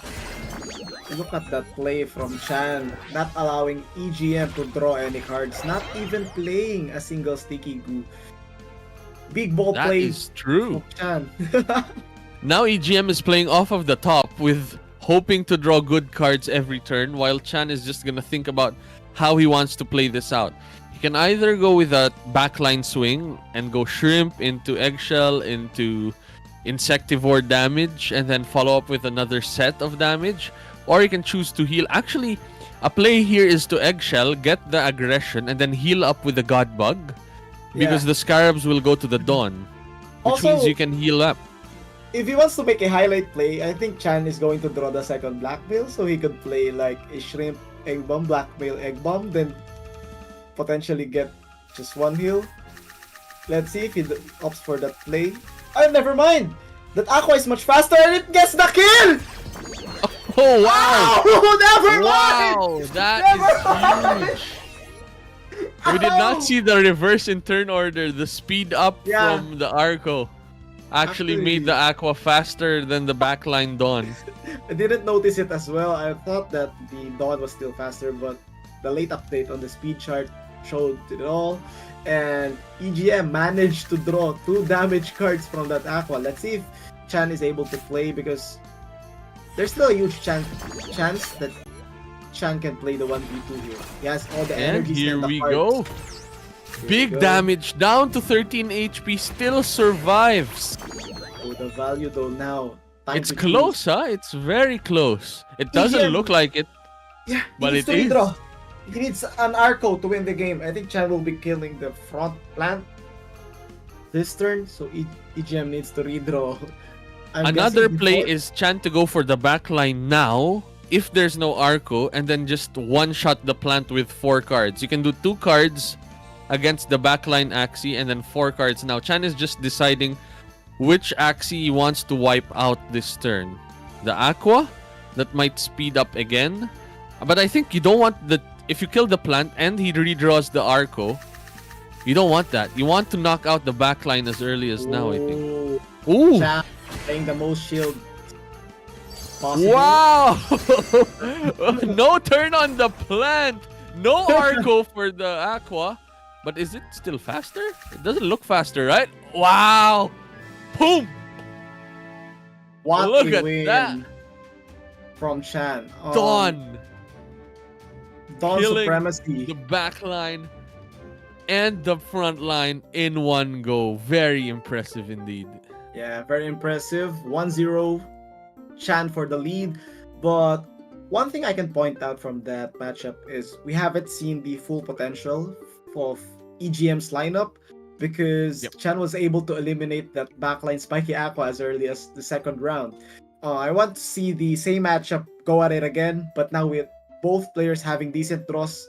EGM letting his backline Aqua play around as early as the third round, while Chan keeps doing what he's doing best, which is to juggle damage and make the perfect plays. That's true. That's true indeed. Master of his craft. If you play the same comp for a while now, you'll get to master every single matchup, every single line makes sense. And that's what's happening. Like, it looks bad with a Dawn against a plant and something that speeds up. But with Chan's capacity for making sure that things don't go out of hand, he managed to get the win, dish out a lot of damage on the plant. Because if he went for the Aqua at the back, the plant would just wipe out that Dawn. So he was just thinking of which to wipe out in one turn. And that was a smart choice, choosing the plant with the Yep. Dawn attacks. Very well done. Very utilized play from Chan right there. By eliminating the plant, he is preventing some follow-up damage because the plant is much slower than the Yep. Dawn. Plus, he was able to play the highest shield amount possible. He actually even played a shrimp as the final card because it had 30 shields. So you can Yeah. see Chan's craft at work. Such a master of this lineup.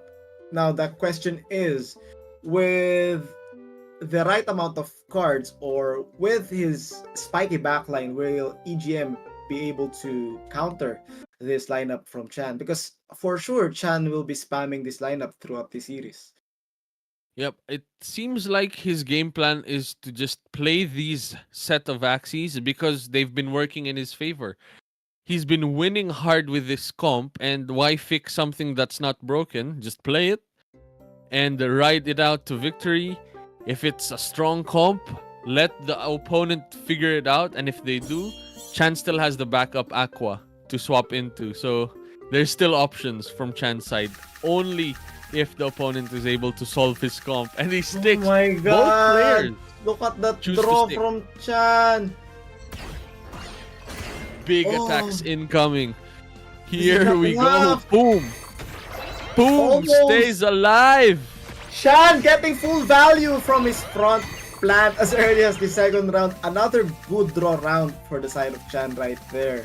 Very interesting from EGM though is he didn't use a single spiky. I think he was not expecting this amount of shield for the front line of Chan as early as the second round. But Chan managed to get 4 cards, sustaining his front, dealing damage as well. Huge value round from Chan. Follows up with a cattail as well. And look at that. Draws a card. The plant did its thing. Oh. Doesn't have any more cards. Backdoor again. Here we go. Does this kill? Doesn't look like it. Yep. He's able to survive with the spiky wing. Now it's a 2v3. I think one of the problems for Chan is his energy count. Will he be able to draw the egg bomb again? Very And something interesting is EGM actually played very smart. He only used a buzzing wind to get 30 more shield. Without that Axie would die. It's currently in 29 life. So if he didn't buzzing wind, the koi just goes down immediately. Now Chan has to spend 2 more energy, a shrimp, and another attack to deal with the koi. Agreed. And that's with EGM simply using a 0 cost card. So very smart as well from EGM side of things. Alright. There's the 2 energy and 2 cards expended from Chan. Gets the kill. Wow! Oh no, it's another 1v2, but the difference within this scenario is Chan only has 2 energies. And no cards. No cards as That's well. a problem. Huge problem from Chan. I'm guessing he needs to make a skip here because one of the favorite plays from Chan after casting throughout the year after watching him is he loves to put Axies on last stand, but with the 139 HP from that plant, he's unable to do that. So EGM That's true. now has the proper cards on hand to make a huge play, and the question is, what is Chan going to do during this round? Very scary. I think Chan still has a chance again. It's either you go and split the cards at this point, so you keep both Axies alive, but you keep them at very low life. Yeah. So needs to he make he might do chip damage to the back line, hoping that it doesn't speed up, and then follow up next turn, or just deals with the plant now and one-shots the Aqua in the next turn. I think those are the 2 options that Chan is thinking about at this point in time. Yep. Another scenario for the side of EGM is since he has 2 tail slaps, I think he can play the plant cards, and there we go. A very calculated turn from EGM. Going for the speed up, plus gambling 2 cards from the plant since he had 2 tail slaps on hand. So now he has 4 energies to go for the kill, and just like that, series has been equalized. 1-1. Wow. Well played, 1-1 EGM. from both players using the same comps. Both of them kept to the same Axies. The difference is EGM chose to use the buzzing wind at the correct turn of the shrimp attack, and what happened was Chan had to waste 2 more cards to deal with the backline, and that's huge. I think that's the game changer, which EGM got surprised with in game 1 because the koi got knocked out immediately, and he was like, all right, let me protect this time, see where it goes, and it got him to victory. And that's what we like to see in these matches. Now we're moving on to game number 3. What's your prediction for this one, VMG?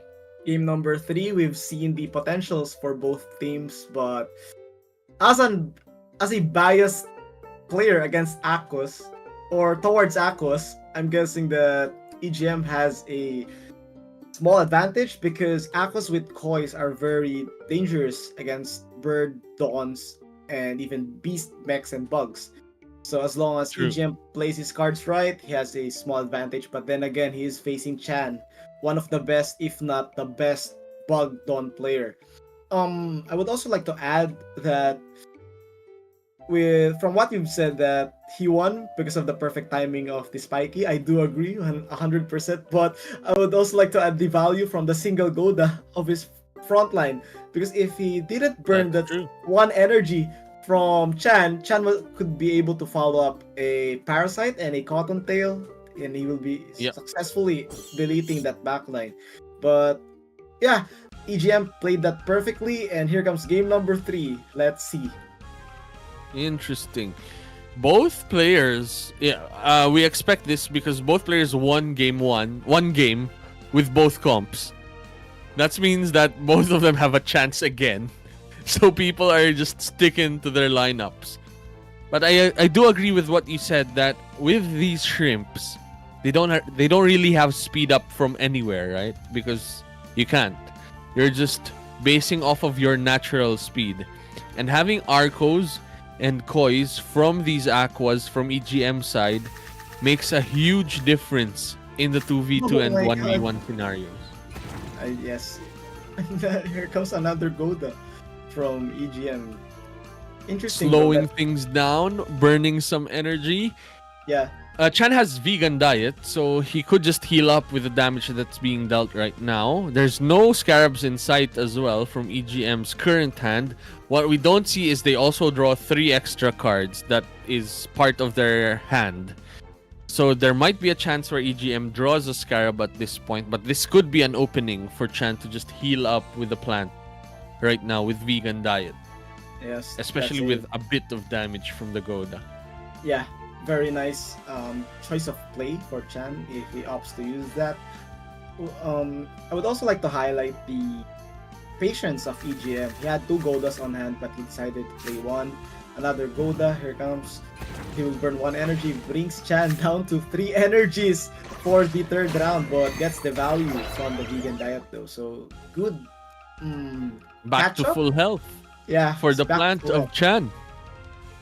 That's still 533 HP that EGM has to deal with. And maximize the vegan diet. So now even if Scarab comes in from EGM side, it's okay because you've already used your heal. And if you're using the Scarab to actually prevent heals from the plant, then you won't have Scarabs for the God Bug of Chan's midline. So that's also something that's good to see here in terms of Chan's comp. Of forcing your opponent to Scarab turn after turn so that you don't have any more Scarabs when you're going to the 1v1 and 2v2 scenarios. Interesting play from EGM, not playing any cards from that plant. He had a choice to play the Wooden Stab Scarab or just a Cattail. Even the Cattail would have drawn some cards, I think. Yep.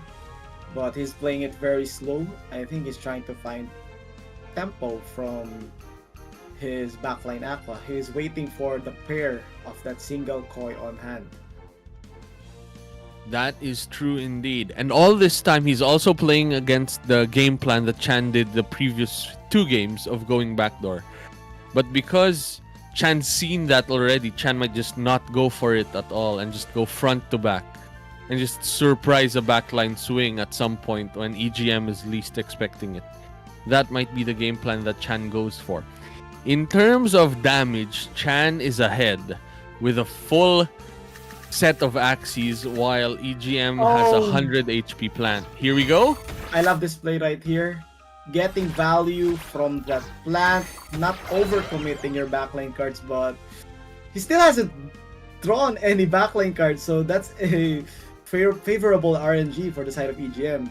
Now he has a high chance to get the backline cards, and he might get value. He might even get the Scarab from his midlane Aqua up to that bug if he decides to play so. Yep, and throwing the 4 cards into the plant is big as well, because we shouldn't forget that Chan has a Parasite in his lineup, so that is discarding cards. So anytime you're able to maximize the cards you have, you gain a huge advantage, and EGM just clawed back into the game with that big turn, saving the other cards for the later rounds and just using the plant cards to dish out plant damage. Agree, and here comes the full barrage.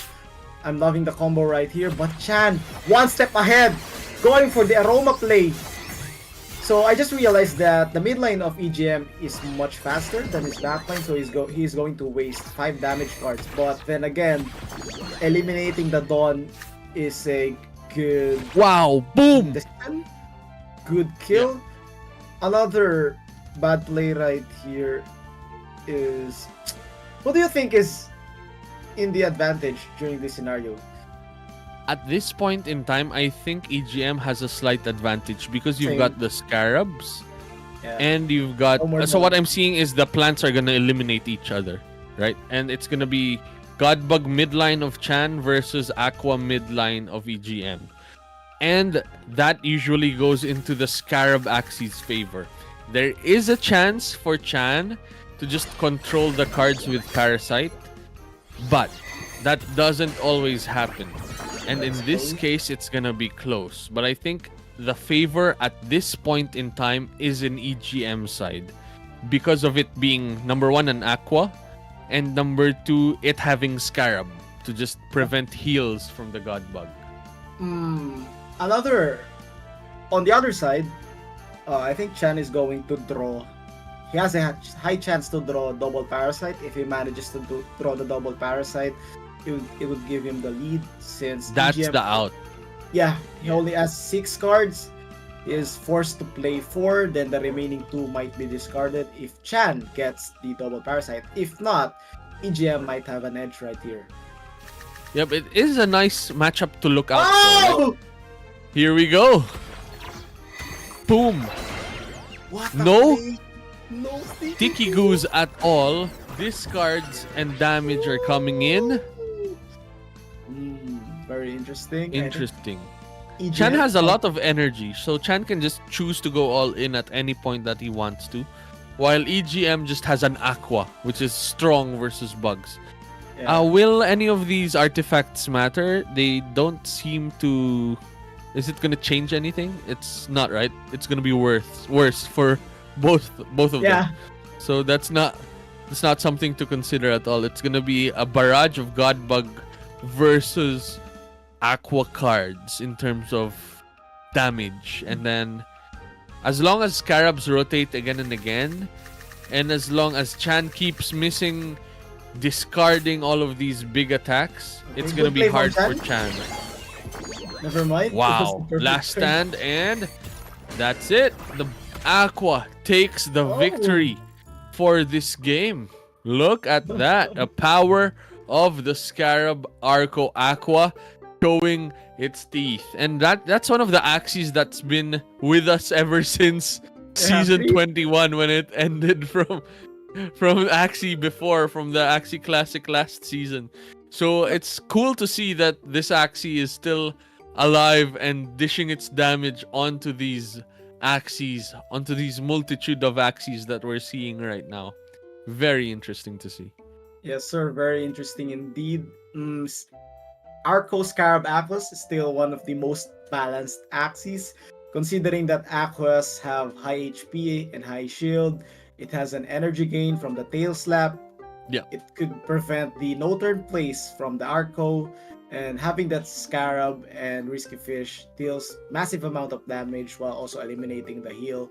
So, to answer my question earlier on, that when both players get decent amount of cards, we are clearly seeing that the Aquas are having a lead against this Dawn or God Bugs. But still, we're now on game number 4. I think one of the questions right now is it still worth it for Chan to sacrifice the Dawn? Because I think the Dawn is the strongest Axie during that matchup. It is, and another interesting thing is the Dawn is the one that can outspeed all of these Axies. If you force your opponents to use the Arcos and use the Kois, there comes a point in time where that Dawn can just outspeed all of these Axies, and that's what Chan went for game number 1 and successfully did it. The question is, can he proceed and do it again in game number 4 is another question. Now that EGM is always protecting the backline Axie with just one buzzing wind, one spiky wing that survives, that always lives. And what Chan's been trying to do is follow up. Like as we saw there, he went shrimp, eggshell, past the eggshell aroma via blackmail, and then eggshell again to get the aggression, and follow up with the cactus to end the backline Axie. Yes, it works, but it's not ideal because you're spending 5 cards to deal with an Axie that already dealt its damage and protected itself already. So there's an argument that you just avoid doing that altogether and just go front to back. There's a play for Chan to do that as well. Because, for example, in that scenario, the backline Axie used all of its cards already. And if Chan kept that alive, that will not have cards for the 1v1, 2v1 scenario. And Chan can use that to his advantage. But it all happened at the same time, and Chan was not able to follow up after dealing with the backline Axie. And I think it's a matter of, will that happen again? Or is Chan gonna change his game plan again, because EGM has a consistent game plan now. Save the backline, keep it alive, and hope that Chan overcommits in dealing with that backline, Axie. So I think it's in Chan's side of things now for Chan to switch it up. Yep.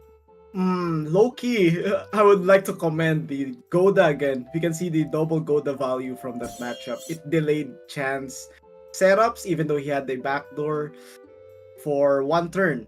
And now, here comes game number 4. No lineup changes from both players. Both of them knows that their lineup has a certain win condition against each other. And I'm very excited to see if a game 5 will be forced. That is true indeed. And based from their opening hands, it looks like it's kind of chill.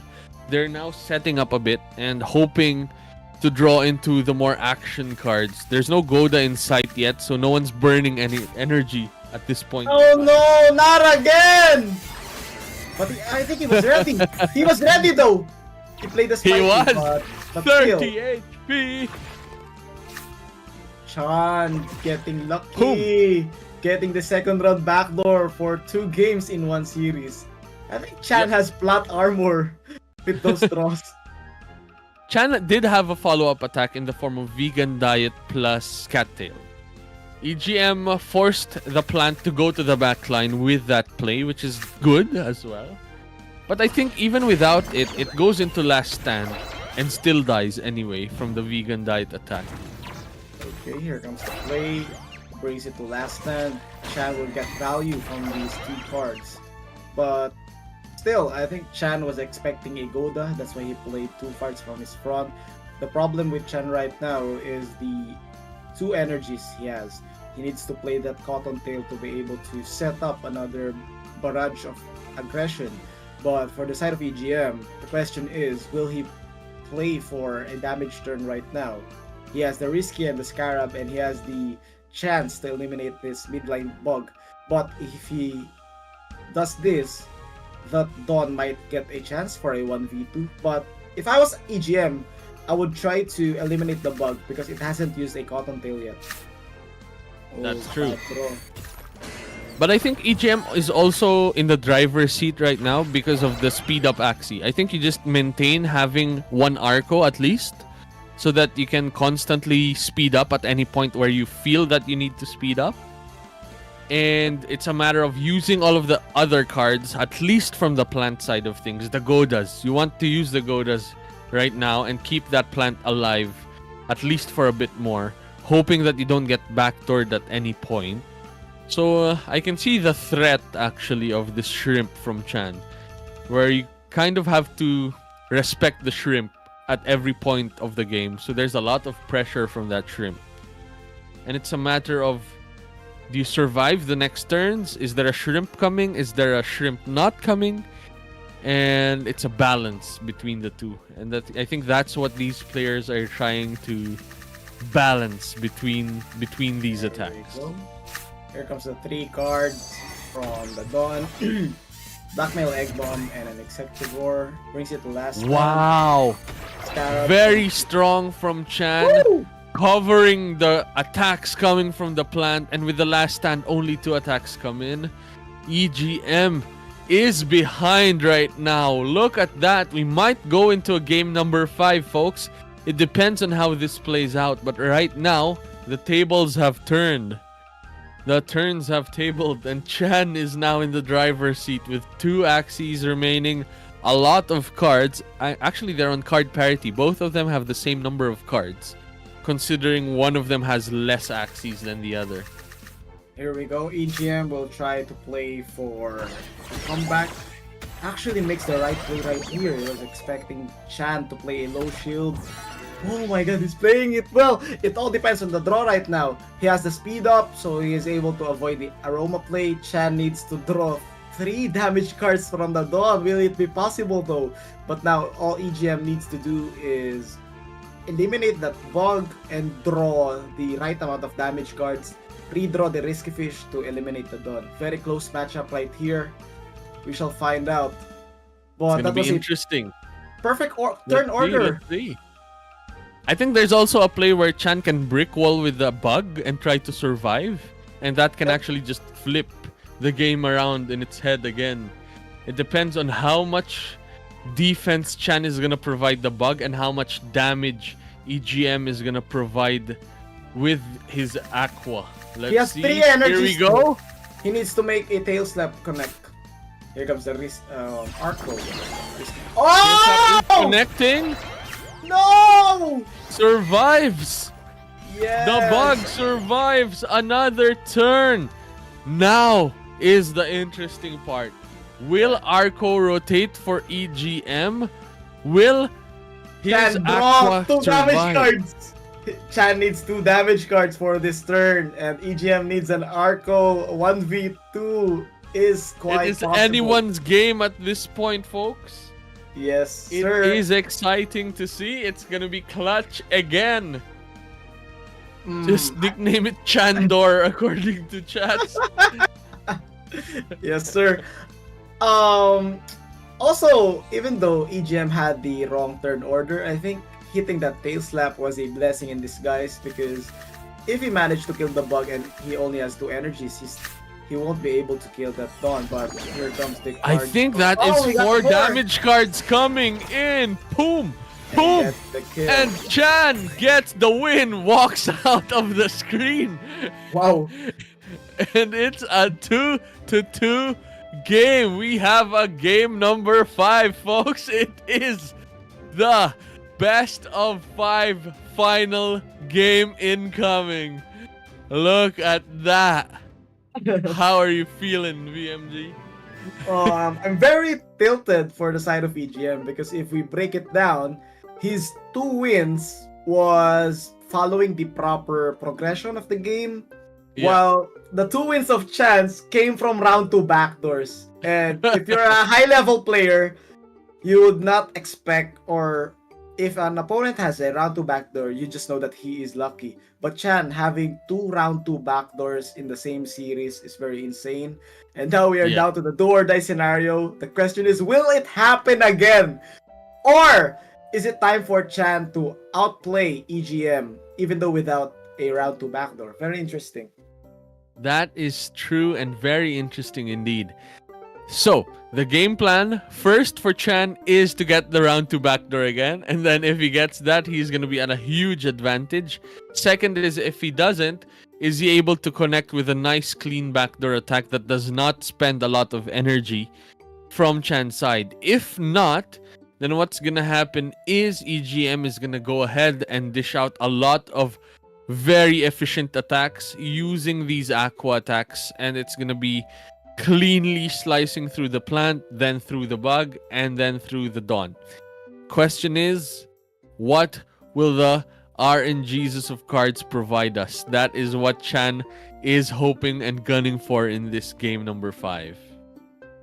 Let's see. Let's see. What is gonna happen indeed? Oh, I think that's what makes Axie Classic special. RNG things, the game is very unpredictable. It doesn't matter even though if you have the better lineups.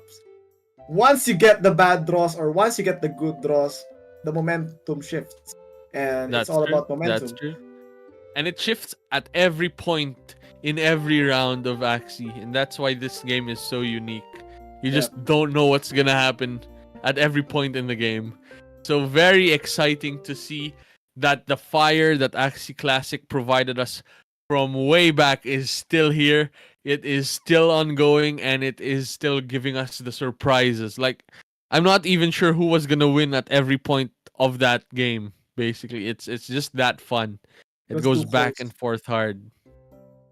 Chan needed Do you have to a prediction draw 2 of who's gonna damages.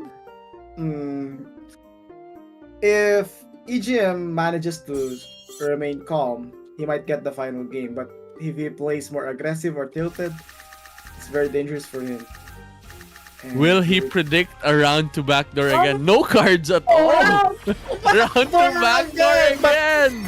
It didn't have any cards though, so I think it's still safe for EGM. No, there's more. Boom. He didn't draw any backline cards. Round 2 backdoor. What? Okay, it's a replay. My bad. I thought he played 2 double combos, and here comes the third round. Here comes EGM trying to go for a clean kill. Risky Arco plus Discara will burn 1 energy with the Goda, getting the most That's value. Yeah, every Goda has a value for EGM. Now it's a 2v2. EGM has 4 energies. Will he go for the head? But I think EGM has a safe play right here to be aggressive and also play the cattail. So if Chan plays some bug cards, he could draw. But another safe play for Chan right here is an egg bomb, because the Aqua is faster than the Dawn for this turn, and he could avoid the follow-up damage from the plant. Let's see. That is true indeed. Oh my god! Speed up coming in. Gets Yes. stunned from the back line. Draws 1 card from the Sticky Goo. Here comes the Scarab. Here comes the Cattail. Another Goda connects, burns 1 energy, and a wooden stab. That is This is huge cool. though. Keeping the Aqua stunned on the back line is gonna make it spend either energy or a Nemo. And either of those plays hurts a lot because you have to spend a turn to do that. So very interesting that the stun actually connected perfectly for the backline Axie of EGM, for the midline Axie of EGM. And now Yeah. it's a question of, does Chan want to deal with the plant first, or does Chan want to deal with the Aqua first? What do you think? Both matchups are crazy. It could the Aqua and the plant can actually win a 1v1 against the Dawn and the Bug. And EGM with the right play once again. 2 discards will connect, but the Cattail gets its value. Double Cattail, and it's a Wow. 1v2.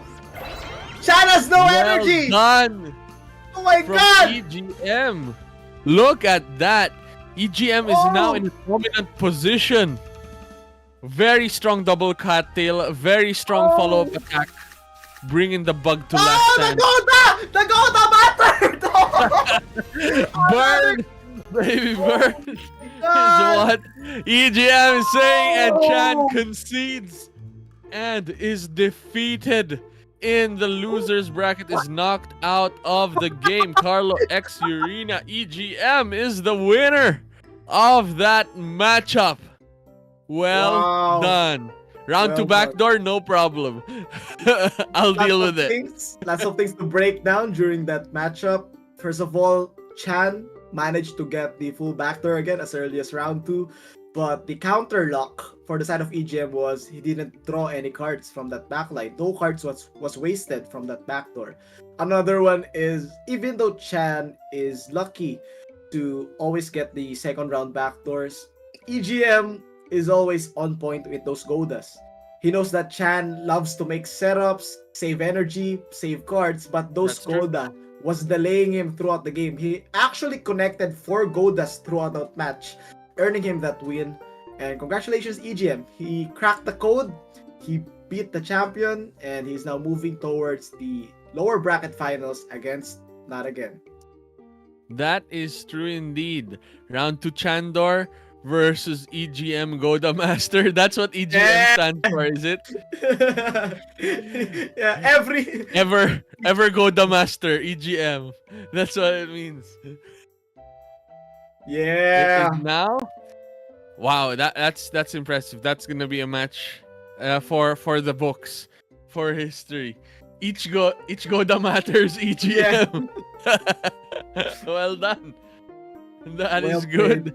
That is good to see. And that is one of our lower bracket matches. We are now gonna be jumping quite soon to the lower bracket finals. And whoever is in there, it was gonna be Ton, Not Again, from earlier. And it is whoever won in this matchup. And that means it is gonna be EGM coming in to be facing Ton / Not Again in the lower bracket finals. And it's going to be exciting to see. It's another one of those breakneck matches, I think, because we saw from Ton / Not Again's games earlier that it is a fun matchup to watch. Very Yeah. exciting. We know that Ton has brought 13 discards in this tournament, and we've seen the potential of EGM. EGM had great patience, calculated timings, and he was playing very great against Chan. Will he work his magic again against Ton? We'll find out in a bit. And the good news is, I don't think we will be taking any breaks, and we are setting up for the lower bracket finals. So it's going to be a quick one. But We're while we wait, jumping right in.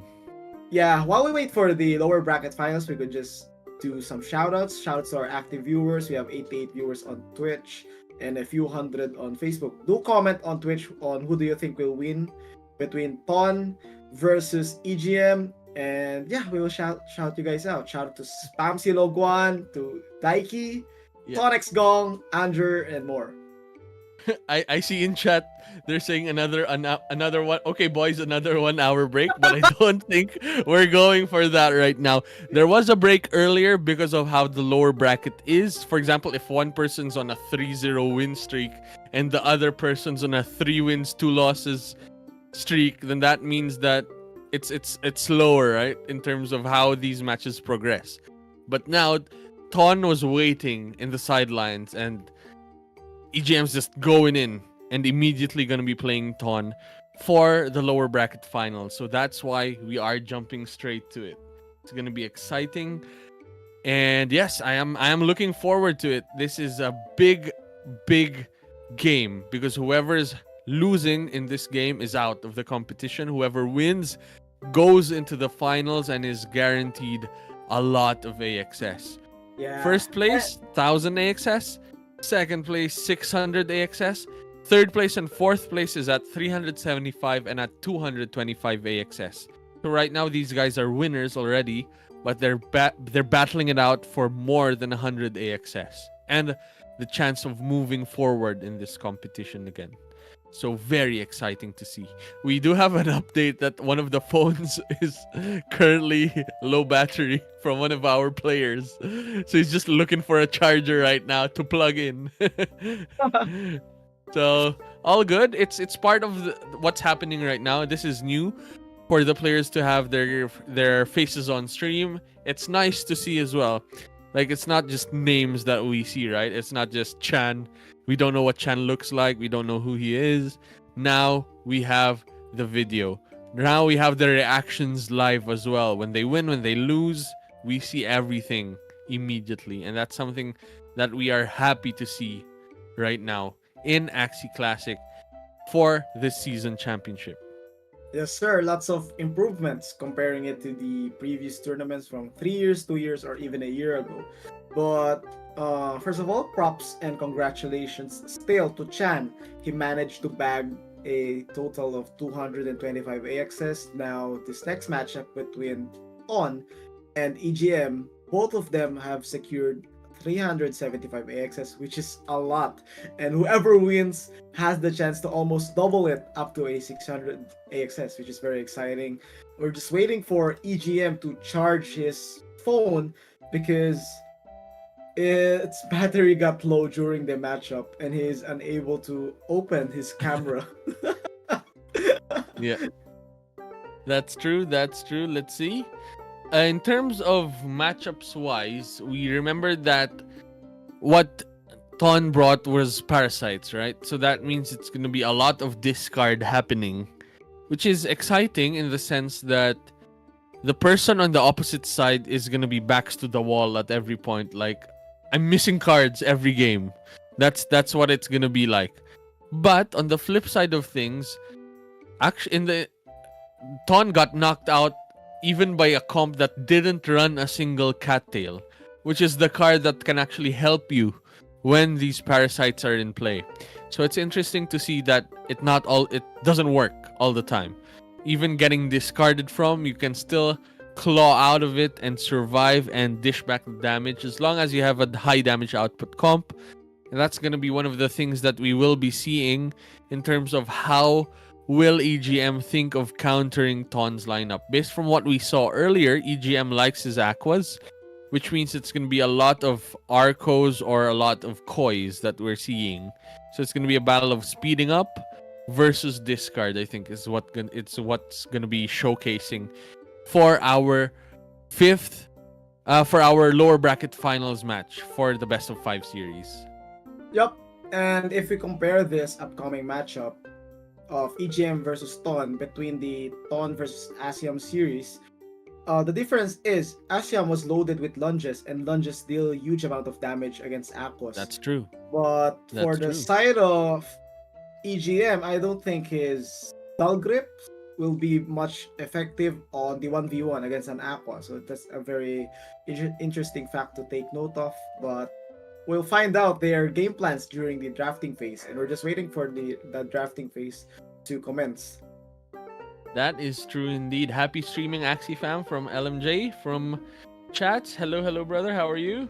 We are having a good time. It is the Season 5 Season Championship for Axie Infinity Classic.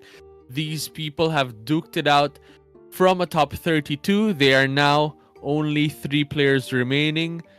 2 from the lower bracket finals are going to be duking it out. And then whoever wins that is going to be facing the one in the upper bracket who is just chilling there. And it is Asiam, the current number 1 in the leaderboard. So rightly so, I think, is he chilling there for a while. He's been chilling there for a while now, I think. Like maybe he's watching and studying his potential opponents. That's true. That's and very also, true indeed. I think it's safe to say that we are witnessing the prime of Asiam with his current achievements, securing a top 2 finish in this tournament and also ranking currently at number 1. And here comes our drafting phase. Not again from CTG versus EGM from ISA. Let's go.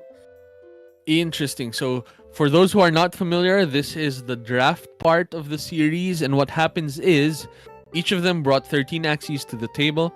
Each of them have to ban 4 Axies before proceeding with the game. And what happens is player 1 chooses an Axie first. Well, actually, both players choose 1 Axie each first, and then player 1 chooses 1. Player 2 chooses 1. Player 1 chooses 1 again, and then player 2 chooses 2. And then lastly, player 1 chooses 1. And that is what is going to be commencing right now. At this point in time, player 1 is Not Again. So Not Again chose to go first, won the coin toss, and is choosing to be the first person to ban things. Very interesting. There's also a dynamic in banning as well that adds a layer of complexity to the game. Like, what do I ban? What do I keep? And what do I let my opponents keep? How do I counter that? All of these things are happening right now, even before they start playing. Very interesting to see. Let's go, let's go. Not Again looks focused, and EGM coming up from a huge win. Will he be able to retain his momentum and composure up to this matchup? This is announcement, guys, that this is the second to the last matchup that we are casting, so let's enjoy every moment of this. And advance congratulations to both of these players as they have reached the final 3 from thousands of players and 32 qualified players for this tournament. That is true indeed. And now we see both comps. It is much clearer now. First, both players each choose an Axie to ban at the same time. And where should I start if I was Ton? Oh, goldfish. All right. So Ton is prioritizing these goldfish Axies and is going to be knocking them out. So I think Ton's next ban is going to be the other goldfish Axie. There you go. Nice prediction. Interesting. From EGM's side, it's going to be a bit wilder because it's tricky with all of these parasites. Yeah. Chooses to Huh. ban the Naming. Good choice of ban. So what's he banning? The backline Axies, is it? Looks like it. Yeah, No, backline potential- tanky Axies. Yeah, Tanky, sustainable backline axis. He's willing to face the Aquos, but not the God Reptile and the Naming Plant as a backline. So another goldfish is gonna go. There you go. Ton is selecting goldfish number 3. That is gone. respecting the goldfish. That is what is happening right now. Okay, all goldfish has been successfully eliminated from the Axie pool. Here comes That the is next true. ban. What we're seeing is they're standing up, but that's because we're watching as spectators. I think they've already chosen their bands, and it's happening right now. So let's see. Carlo X Urina EGM is gonna select 2 more Axies at this point in time. You might either copy that and respect the goldfishes as well and ban the goldfishes, or ban 2 more backline tanky Axies. Doesn't look like there are more backline tanky Axies. Maybe the leaks, or maybe the God Bug is an option as well. It's a bit more open-ended for EGM on which bans. Do you have any predictions for this man? If I was EGM, I would go for the. I think I will ban the Dawn, because that Dawn with the pumpkin and swallow are very annoying. But since he has 3 spiky wings open, it's much more hard to predict. But another safe ban for EGM is that Goldfish Aqua with the Parasite. I think that's a safe ban. Yeah, that's true. What about the 2 kois? That's another option. Just remove all of the backlines from not Oh! again. He Oh, actually there you did! go. He Boom. actually did! Makes it tricky. It's making me think. Like, what does Ton do now? Is Ton forced to use the God Bug as the backline? Or are there other Axies from here that can be sufficient backliners? Maybe the Leak is an okay backline as well, but that's usually a midline Axie, I think. Yep. I think the leak could work as a backline, but it is still very dangerous because Not ideal. yeah, Yeah. because EGM still has that spiky wing Aqua with a dull grip. And there you go. All goldfishes are gone. Even the Arco is now gone from the side of EGM. That leaves him with kois. I actually All have the a kois. crazy plan for EGM. I think EGM could play a spiky wing, double spiky wing Aqua with the shell jump and the dull grip, and could play the energy gainer fault plant again, and he could just keep on firing because that strategy managed to work for Asiam, and he could just Yeah, that's replicate true. it. He could replicate it, That's and true. he has a dull grip, and it does more amount of damage It compared to deals the even more damage yeah. than the land. And we saw that work. So I hope EGM's not watching, because that's going to be a crazy plan, and or maybe he's already planning on doing that. We will find out. Let's go. that's true. That's very true indeed. In terms of how EGM will come to that, it's a matter of, was EGM watching the match of ASEAN versus not again, because that's Yeah. gonna be where things change, I think. Because I won't do that blind. Like, I won't do double koi, aqua, plus a plant in the front against something with triple parasite. I'd be too scared to do that with not a single cattail. So it's very interesting to be on not against and EGM side of the field. Let's If there are go. any predictions from the chat, feel free to type it in. We are seeing all of them live. Ronin Syndicate from the chat. Let's go, RM. That's not RM. That's not again. It's not again. Interesting. The interesting fact right here is whoever wins this lower bracket finals is a good matchup for Asiam. EGM can give us a good matchup versus Asiam, and not again with a rematch is also winnable because Asiam managed to beat not again on very close victories, such clutch victories and good RNG as well on That's that true. final game. So a rematch would be nice. That is very true indeed. It is gonna be unique if that happens, because we haven't seen in a while where someone climbs back in from the lower bracket to just go at it again. So it's going to be interesting to see when that happens. Yeah, very interesting indeed. But I would like to remind everyone, In the VMG. chats, we're seeing let's go VGM, MGV, GVM, VMG. Is it because it's night right now? VGM, VMG. Let's go. Two more casting to go, and I still have a lot of energy retained for this one. I was skipping turns a while ago during the 1 hour break, so I managed to save a lot of energy. Very That's true. exciting. That's true. LMJ and That- Twitch as well. Happy streaming, Axie fam. Hello, hello. Welcome to Twitch.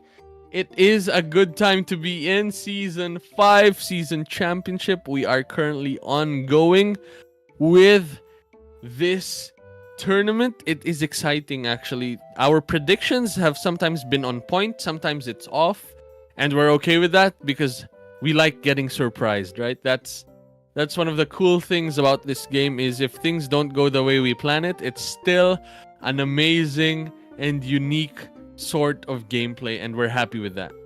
Yeah. I think That's they're so- trying to add each other. We're just experiencing some form of add bug based from how they're challenging each other. They're just resolving that by restarting the app, and we should be good to go. We aren't planning on going into any breaks. They are ready from both sides. They've locked in their axes, they've locked in their bands. It's just a matter of challenging each other, and we should get right to it. And what we've been seeing and what we've been actually showcasing earlier is not replays. These are all live games between these players. The reactions are happening in real time. We see all of that on the spot, and that's why it is things like this happen from time to time, because everything is happening live, and we are okay with that. It is good matches all throughout, and that's what we like to see, basically. Every series has been worth the wait, and we're just excited to be able to witness this. And also, me and Excelsaur have casted various season championship, and it has been a routine for us to celebrate the day 2 of casting. And this is your first time, Suraj. Time check for it in the Philippines is 12:46 a.m. So you have crossed the day 2 mark. Congratulations on your day Thank 2 you. casting. We're there. We crossed the promised land into day Yeah. 2 of casting. Let's go, overnight casters. Well done indeed. And yeah, to be fair, even with the long casting, it is a nice experience still that these people are showcasing really, I could say, like, on point games at every turn. Like, they are in each other's heads, and that's what we like to see. Especially for someone like myself who still enjoys the game. Even if I'm not actively playing, I can jump in and already have an idea of the metagame because of how these players are competing. I won't get lost on where to start again if I decide to go in the competitive scene and climb the leaderboards again. Like, I'd know that Dawns are strong, God Bugs are strong, Plants are strong, Aquas are still there, Lunge is still a thing, Discard is still strong. So, very exciting times, and it's a good time to be in Axie Infinity Classic, especially now that we're witnessing Season 5 Season Championship in action right now. Yep, and I do appreciate that there's more variety of the meta nowadays, because back in the previous tournaments, we're so used to witnessing lunges, mirror matching against each other, god reptiles, and a few aquas. But now we are witnessing different kinds of composition.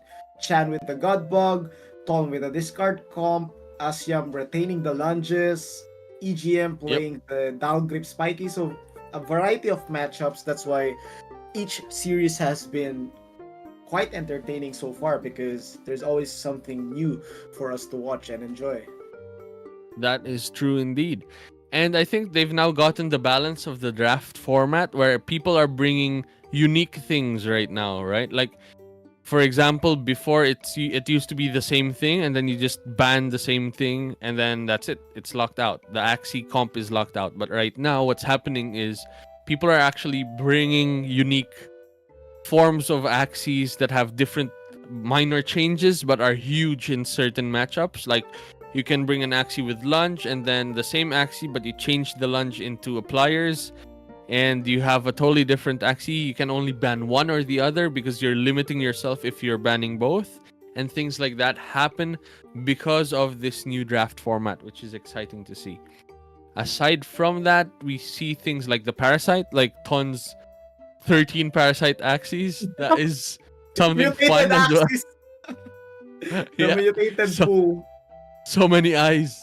Yeah, so that's something that is unique as well that we just saw right now. It's been effective. Ton is now in the, technically we can call it like a semis, right? Because whoever wins this goes into the finals. So they're now playing in the lower bracket finals, and whoever wins this is gonna be playing against the upper bracket seed. And that person, because they are in the upper bracket, they'll have a 1-win advantage, and it's going to be a best of 7 for the finals. Very exciting to see. Let's go. And would love to. Oh, shout out to Sir LMJ. Thank you so much for visiting the streams. One of the OG Axie Filipino streamers, also a very great podcaster. Thank you, sir, for visiting the stream. But for now, I'd like to give emphasis to the players. They have been playing, I think, since 7 p.m. So I would like to give props to their consistency. Even though it's late in the Philippines, they have been playing and waiting for more than 5 hours. The quality of gameplays and decision makings are still on point, like what Sir Ruthless said. So huge props to all of these players. They're all winners in my eyes, but even though they're all winners, we only get one champion for this event, and we shall find out in a few minutes. That's true. That's very true indeed. Shoutouts from the chat. Shoutout Is Crow Squad and Phantom Dynasty from ZeroL616. Bring it to game 5 and to game 7 so that the midnight oil is worth it, is what's being said in the chat. Interesting. And Let's go, should let's be go. exciting. LFG from Jiffy Choi. Let's go. Very exciting times. And I think the issue has been solved. They are now going to be challenging each other now, and we should be jumping right into the game. Take note that coming in, based from what they've drafted earlier, there's now no more backline Axies, like true backline Axies from EGM side, while there's no more goldfishes from Ton side, right? Or is it the reverse?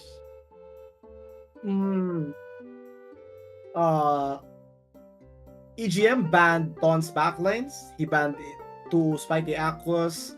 Okay, here we go. We're having a quick peek again. Yes, so Ton's backlines are now banned, and EGM's goldfishes are now out. Midlines. His midlines are banned. Also the Arco Scarab. That's true. The midlines are banned. So it's a battle of no backline or no midline. Midline, yeah. Let's see who is in the better spot. They're now challenging each other. They're now focused.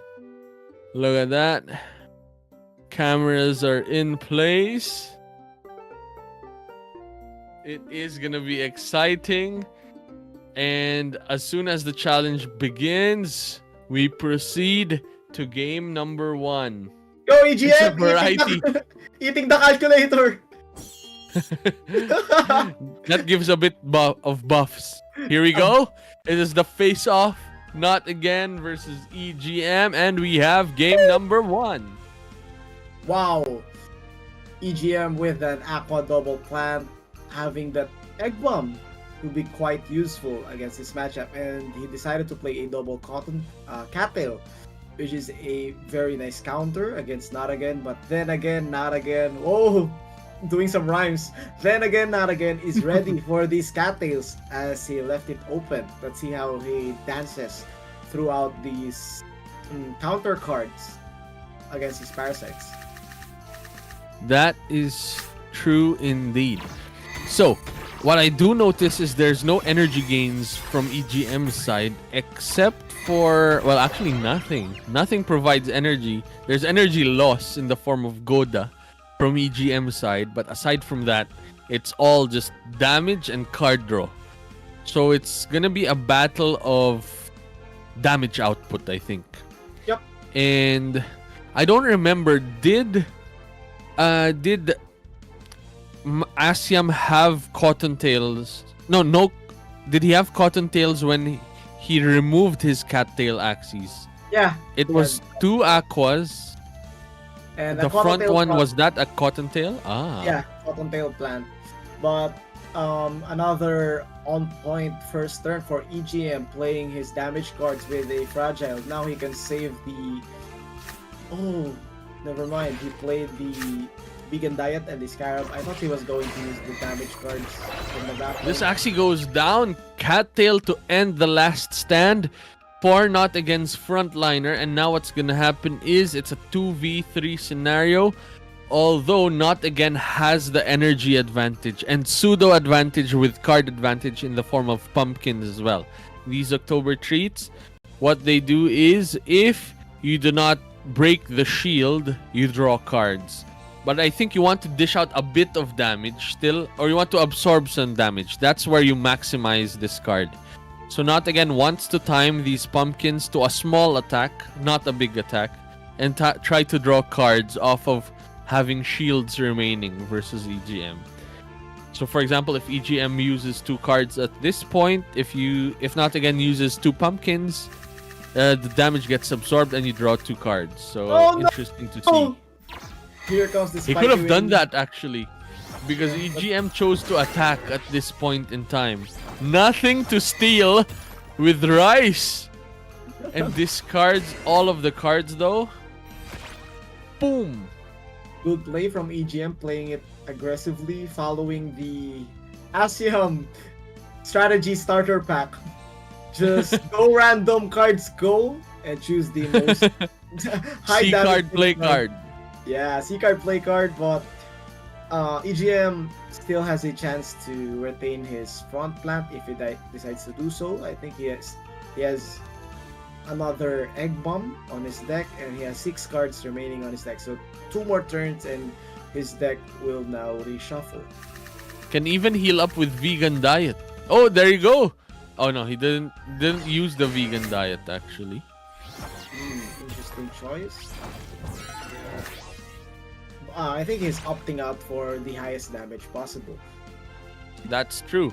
And something to note now is 2 Rices have been used from Not Again. And that's what EGM has been playing around with playing all of these cards. It looks like when he sees card, he plays a card. But he's doing that because he's playing around the Rice. And now that the Rice is out of rotation, EGM can now choose to skip. And that's why I think he's thinking a bit more. Is because he's thinking, do I skip? Because if I'm skipping, this is the best time to skip. But the thing is, Not Again has a lot of cards and a lot of energy. So if EGM skips, the plant might just go down immediately at this point in time. That's what he's weighing. And here comes the egg bomb. Will he use it? Good choice from EGM. Decides to skip a bit. Plays a cattail just to draw some cards. Nice, The though. plant goes down though. And it is now a 2v1 scenario. But with that skip, EGM now has an energy advantage at this point in time. And is going to try and knock out this plant before the Rices come back into rotation to steal all of those hard-saved energies from the skipping that EGM did in the earlier turns. Gonna be a hard play for EGM right here because that Goldfish Aqua, it is impossible to outspeed that backline Aqua of Not Again. Also, he has 1 card on hand, and we can see a pumpkin from Not Again. So EGM needs to commit 3 cards to eliminate this plant and he needs to get an attack up, just like what Asiam did against Not Again, to be able to make a one-shot play happen. But those are too much to ask for. Wait, Wow! 3 cards Oh. to a skip! yeah, High he will level go- play! He can pass though. I think he will opt out for a pass. Yep. If he passes here, there's a play to one shot, but there's no yeah. cards to speed up with. Yep. This is gonna speed up twice, while Not Again is gonna speed up 4 times with a goldfish. And it's gonna be Woo! faster than that Axie. No coin, no problem. Here's a goldfish. That's why Not Again was banning all of those goldfishes. What a play from Not Again. Getting the first game 1-0 in favor of Not Again. Woo! Well done from actually well done from both players' sides of things. It was an exciting time. It's anyone's game at any point. With the energy advantage that EGM had, it could have been his game. But with the control of speed coming from Not Again's side, with goldfishes actually mattering versus kois, saving those last two goldfishes for the speed up, for a 4x speed up instead of a 2x for the koi, Not Again was able to just come in there, dish out some form of damage, speed up faster than the speed up from EGM side, and just duke it for the finish for game number 1. Well done. Mastery of the goldfish turn. Yup, perfect card management for the side of Not Again. But from my point of view, I think a side comment I can make is the playstyle of EGM didn't match his lineup, because he had double cattail, so he could decide to play it slow, but he decided to play it very aggressively, playing damage card after damage card every turn. And I think true. if he wants to play that kind of playstyle, he could have used the double aqua, double spiky, because he needed some dull grips damage onto it if he wants to make a rush play happen. Because making a rush play happen with your wooden stab on your midline, not getting full value of the card, is very minimal damage for that kind of playstyle. But let's see Yep. how he adjusts. You're right. The amount of effort that you're doing to dish out minimum form of damage, because you don't have all of these high impact cards like pliers, like you have one Axie, but you don't have two Axies. That's what Asiam brought to the Yep. table there. So you're right in the sense that maybe his playstyle is correct, but his Axie comp could use a little work, because you can use this comp, but you have to switch the playstyle a bit. And if I remember correctly, this playstyle works, the cattail playstyle, but you have to play it a bit more defensively if you want to use that playstyle. You have to skip a few turns, cattail on their parasites, and then you follow up with big attacks afterwards. Yeah. You have to play around the rice as well, so that's something else that forced him into the aggressive playstyle. So maybe for game number 2, with how that happened, the double aquas come in from EGM side of things. There's no goldfish, you can't do anything about that, but you do have the kois that you can work with. Yep. So it's gonna be exciting to see how this plays out. And I think if he wants to rush with a single aqua and a double plant comp, he could give up the egg bomb aqua and go for the pliers instead if he wants to make that playstyle, because the damage difference between an egg bomb that deals around 110 and that pliers that deals around 190 is almost like another 1 energy cost card damage. That's true. So let's see if EGM makes the right adjustments, but for the side of Ton, playing that backline goldfish was the perfect choice, because he was forcing EGM to play an aqua backline. Do you have to ban the Naming Licretian plant? Is a question. Is that too strong to keep? There's another option I can see here is ban the goldfishes and ban the kois, but you keep the reflectile and the Licretian plant. So I don't know if that's an option. Like, looking back on how these bannings could have gone, because it seems like it's a struggle with the goldfishes. Now Yep. that there's no goldfish from EGM side. Oh, I think he chose to ban the plant because he banned the God Reptile Parasite as well. If he bans the double. Aqu- i- Actually, you're correct. He could ban for Aquas. He could fight the God Reptile discard with a Spiky Pliers, right? But it would be too risky because it's hard to push a 1v1 when your opponent is playing a discard composition. But I think that could work as well. Interesting. Because I'm seeing, based from our earlier matches that we've witnessed, is Goldfish is doing its thing. Even when we just started with match number 1, Goldfish actually brought that to a close. So now it's gonna be interesting. Oh, here we Yeah. go. Switching it up. This is what I've been waiting for. I know these two Aquas would get the job done as long as actually copied the Asium strat with the Cottontail on the front. That's true. Plus, Babylonia is big damage. I don't think Asiam had Babylonia. Asiam had lunges. Those are strong. Oh no! Babylonia is equally strong though.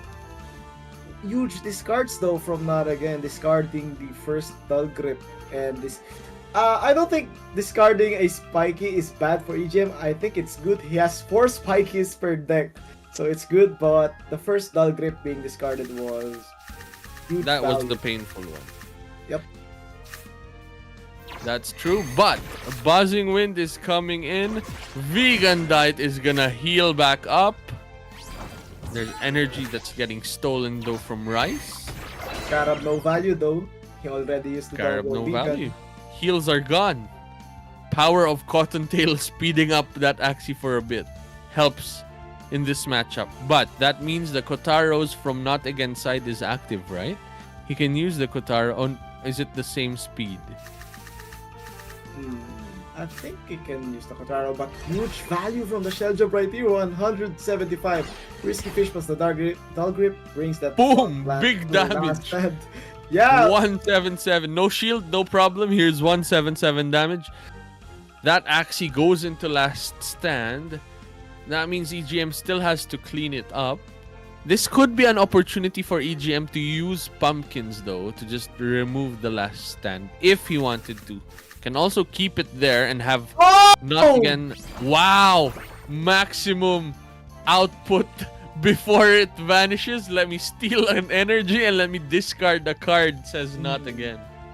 If I was facing Ton, I would not give him the chance to play value because what I've not noticed is every time he has a lot of energies, he loves getting value from his last stand axis. He did it as well with Asium.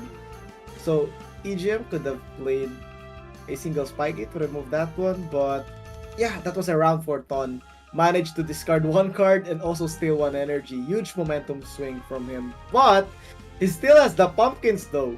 So he could possibly break the math of Not Again with this combo right here. 300 shields. Oh, Not Again playing it slow. This is Actually, like a pseudo counter, huh? Because Yeah. if you look at it, that's a shield up for no damage, and then you draw 2 Draw cards 2 at more. the end. Yeah, it's like a cattail as well. So very nice play from EGM, regaining the momentum back with that round, and he could still. I think he could go for the kill right now, because his midline Aqua is much faster than the backline Aqua of Not Again. So he has 100% value on the upcoming cards of that midline Aqua.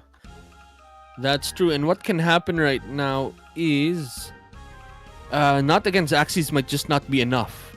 In terms of it's gonna be facing 2 Koi Aquas that both have Spiky Wing, that both have Pliers and Babylonia, which is just high damage output. It's gonna be scary to be in a 2v1 scenario facing against these Axes. Ooh, discards are coming in. Good pass from EGM, avoiding that brick wall from Not Again. So EGM now has been getting the energies. He is very confident from his midline Aqua as well because it is much faster than the backline Aqua of Not Again. Now EGM needs to make a clean sweep for this midline plant because he doesn't want to waste more damage cards in preparation for the 1v1 or 2v1. That's true. Now what happens at this point is, are these aquas gonna be ending the game? This plant needs to hold up. This plant needs to survive for a bit more. But spiky wings are coming soon, and that's gonna shred the armor that this plant can provide. Let's Here we see go. What's the play? what happens. Decides to play 4 card. I think this is a smart play from EGM. Here comes a single discard from Not Again. Discarded the midline card. I think that was, I'm not sure what kind of card. Maybe a shell jump. Yeah, From the mid- yeah, looked like it. And then what's happened now is EGM just guaranteed. He just wanted that plant out of here because Yep. that's the one that's messing the maths for this scenario. So now it's cleaner in the sense that he just needs to deal with an aqua. He's got the faster Axie with the frontline Axie. Oh my god, this is a good play from Ton.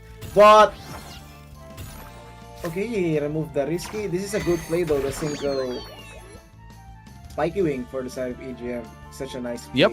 And then 4 damage cards could just end the game at this point in time. Pliers will go up in damage, and then following it up with big damage moves could just end this Axie. Yep. Gonna be interesting to see. Potential spiky wing plus a double koi or a koi pliers might be his draw. We'll find out. If it's all but- damage cards, it would be the best draw yeah, for EGM to just try and end the game, like he needs to quickly. get double koi. Oh, he got the second dog grip. Though will it be enough? Here comes a double goldfish, full shield. Here from we Not go. Again. Here comes a dog Here grip. we go. Is this enough? Boom! 141, Boom!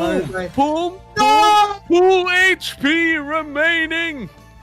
Yeah, the second redraw or the second draw of Dull Grip was bad. He had a chance to draw another Koi or another Dull Grip. He got the Dull Grip, and the second Dull Grip without the shield deals very minimal damage. I think around 109. So The first one was okay. Yep. The second one doesn't do anything. You needed an aqua attack at that point. And now, Not Again is gonna dish out 4 last big time? attacks No. and win game number 2. Look at that 2-0 lead for Not Again. What a mastery of the Parasite gameplay. Look at that. Discard the cards.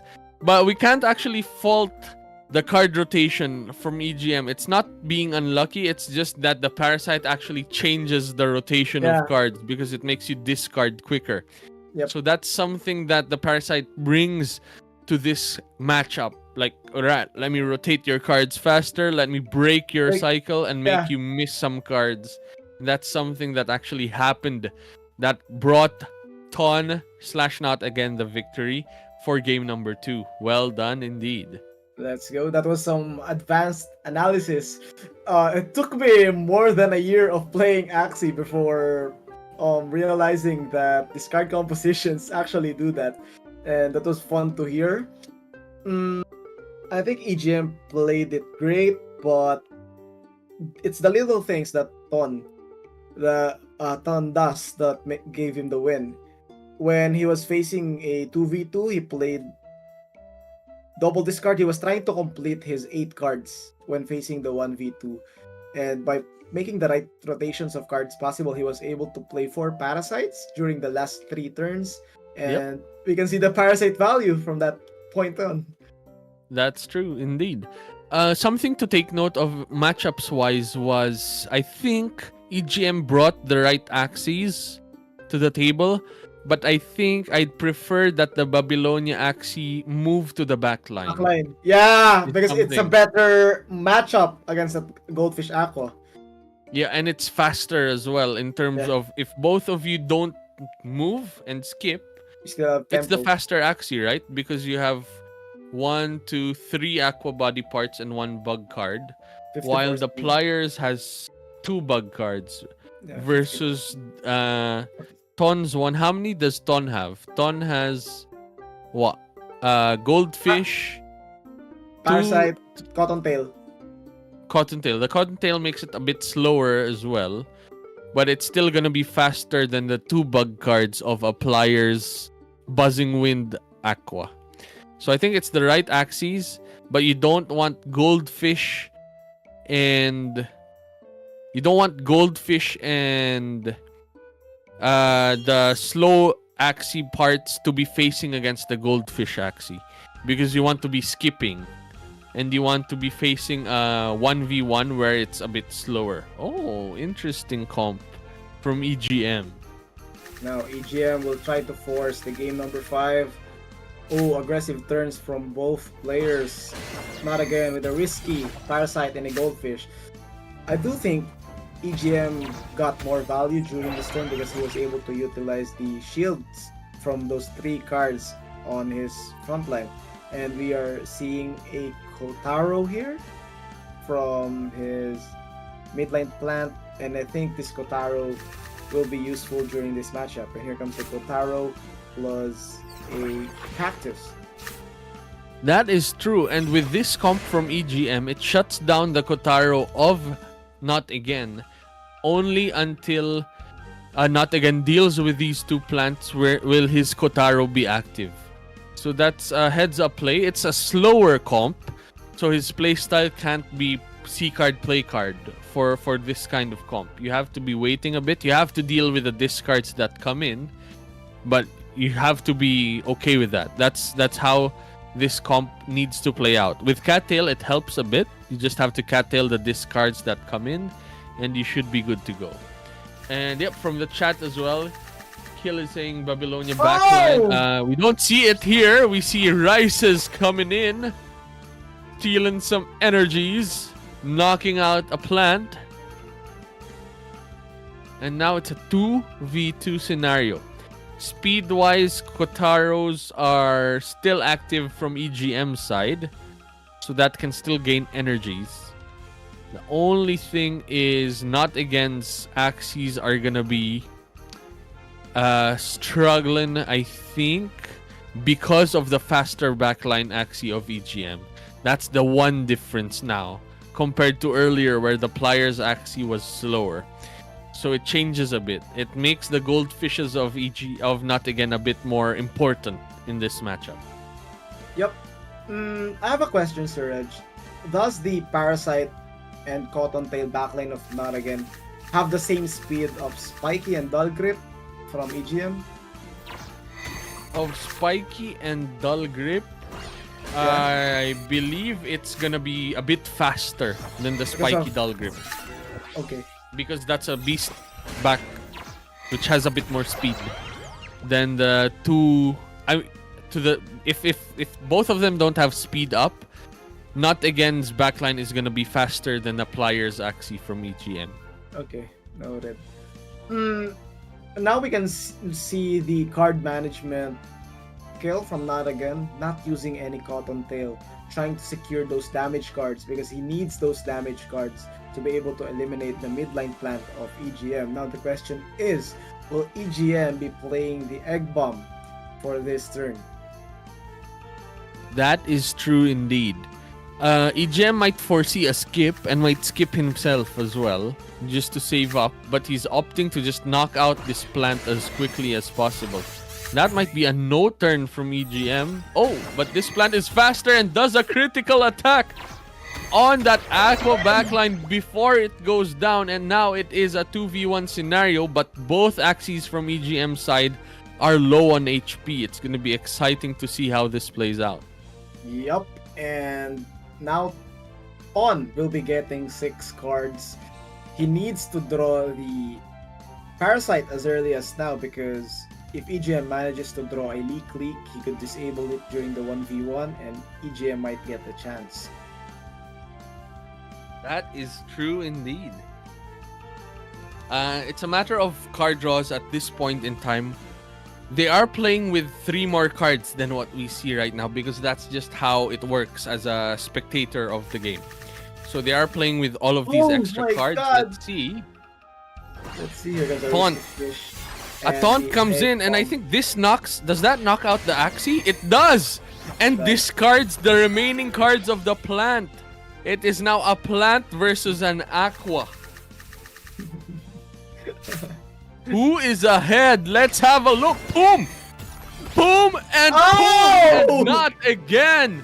Sweeps this leg of the lower bracket finals and is moving up to the grand finals for a rematch versus Let's Asiam. go! Wow! Not again. Well done to both players. EGM still had a nice run, had a good run, and is going home with a whopping 375 AXS. That is no joke, folks. That is a lot of cryptocurrency. But what's gonna happen now is we are gonna be moving into the grand finals. What do you think of what we are gonna be seeing for today? I think Ton is much more prepared. I think he is going to be expecting some repeated strategies from Asium, and from what we've seen, Ton managed to beat the double spike even with the dull grip, so that was a good win That's for true. him during his second win. I think it marks a statement that he can win against a very aggressive composition, even though it has a spiky wing. But Asiam has been playing the tournament perfectly. But my only concern here is, did the long rest from his side um affect his gameplay? Because it might, if unlike Ton, who has been grinding throughout the lower brackets, it's like you're gathering up momentum as you Yep, beat that's every true. series. That's true. But Asiam has been resting for more than 2 hours now. Let's see if he's still on point during the grand finals. That is true indeed. We have to take note as well that Asiam being from the upper bracket is coming in with 1 win advantage. So Asiam has 1 win. It's going to be a best of 7. It's going to be the grand finals. We are going for a quick break before we move into the grand finals. So stay tuned, folks. It's not going to be one of our long ones. It's just going to be a quick 5 to 10 minute break. See Let's you go, real let's soon. go.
Boom! We are back, folks.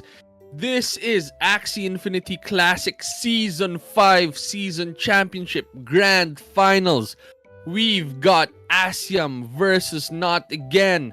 I'm one of the casters. My name is Ruthless Reg. I am joined by my friend and co-caster VMG. Brother, how are you feeling for today? First of all, thank you for the 10-minute break. I managed to eat some pizzas, so I'm back. Energy is at an all-time high again, and just in time for the grand finals.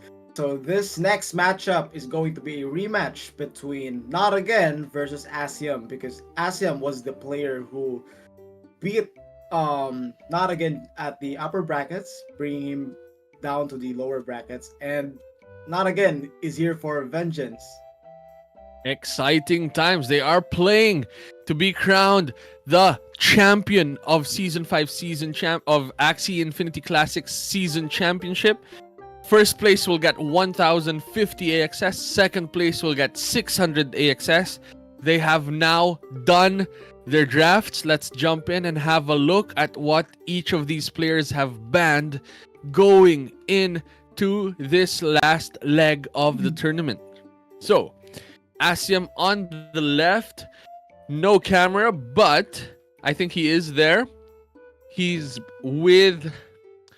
Alright, so Ton looks like he's banned all of the goldfishes again from Asiam's side. Good plan, we've seen that earlier pay off. And that is a spot where Ton likes to be in.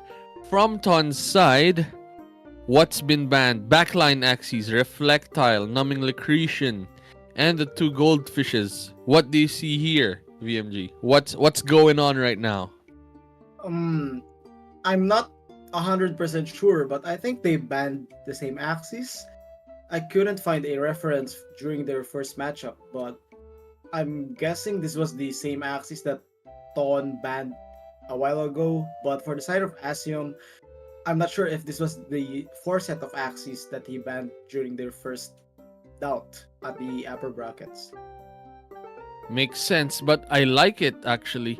And aside from that, Asiam is coming in with a 1-win advantage because he is the upper bracket champion.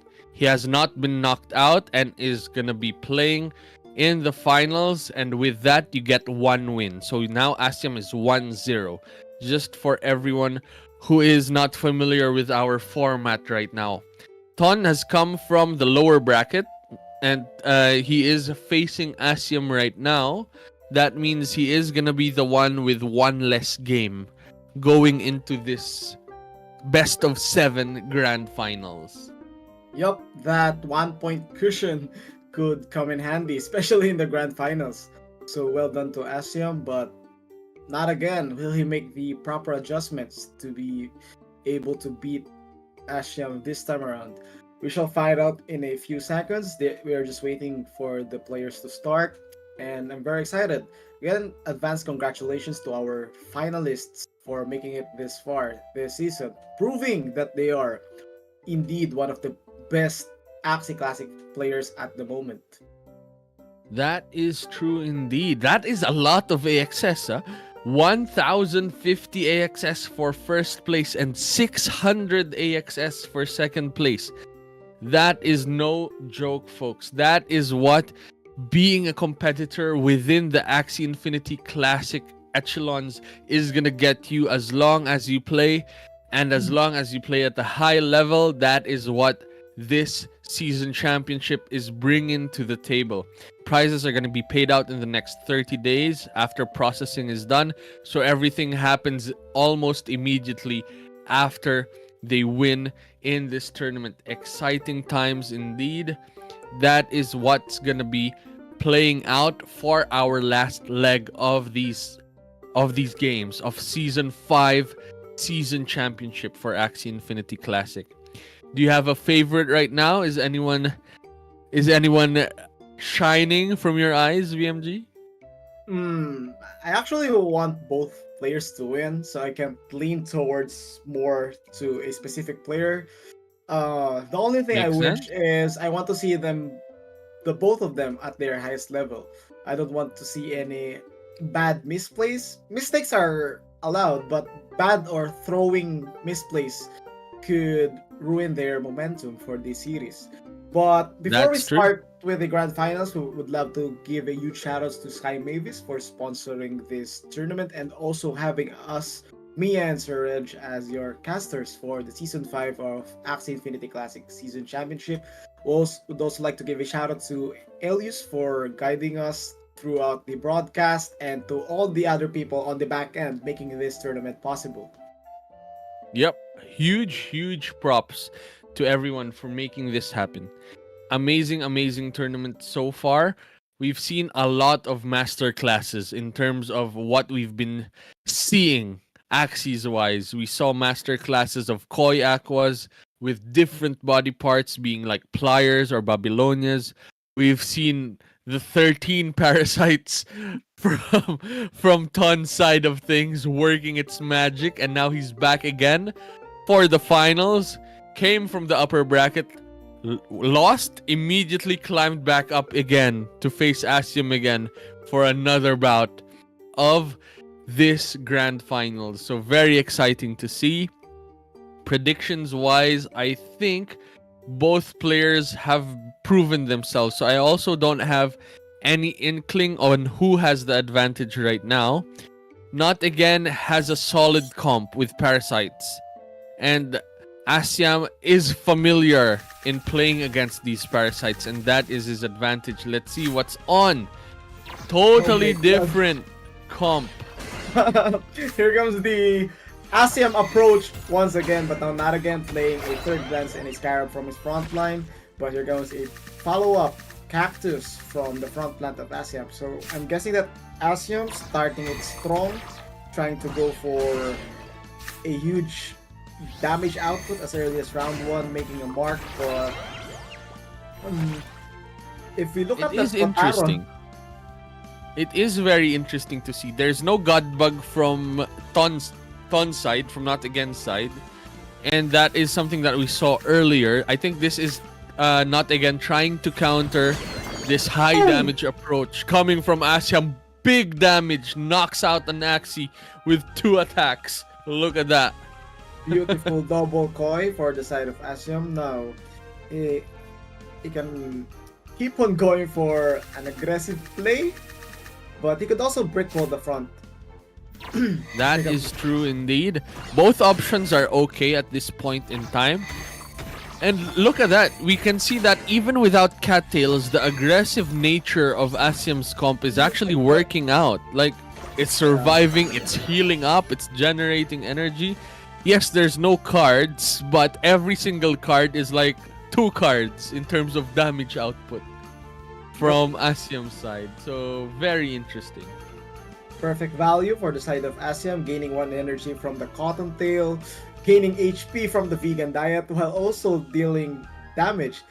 One thing to point out is Asiam hasn't made any chain lunges combo yet, so it could come in handy during these mid rounds right here. That is true. Is it gonna line up well with Parasites discarding cards? It's hard to line things up, but Asiam smartly passed at this point in time, and no Parasites are in sight, no steals were done. That means there's a chance for a big lunge turn coming in from these Aquas, and that's gonna dish out a lot of damage at this point in time if those connect.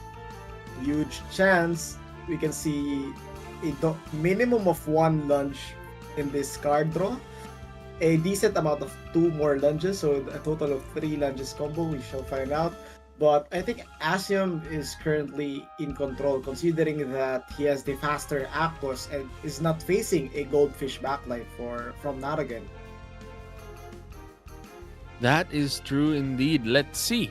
What we don't see is 3 more cards are part of this card pool from both players' sides. So, Not Again will have 2, 4, 6, 7, 10 cards, while Asiam will have 3 plus 1, so 4. And here we go. I think there's a lunge that's connecting, and boom! Second Axie is down. It is now a 2v1 scenario with lunge Aquas facing against a Parasite Aqua. So, strong thing about this is all of these lunge Axies are strong damage output Axies. Like, none of them are doing anything fancy. It's just dishing out a lot of damage. Risky Fish, huge damage. Koi is huge damage as well, plus speed up. And Lunges are just big damage reptile cards. Another thing is, naturally, Asiam's Axies are faster than Ton's because of being a reptile body part compared to the parasite body part of Not Again. Very interesting. Very interesting. Asium is in a safe 2v1, but considering that Not Again has a Parasite on the backline Aqua, a 1v2 wouldn't be impossible. So Not Again playing the Risky Fish, Koi, and a discard plus a Buzzing Wind.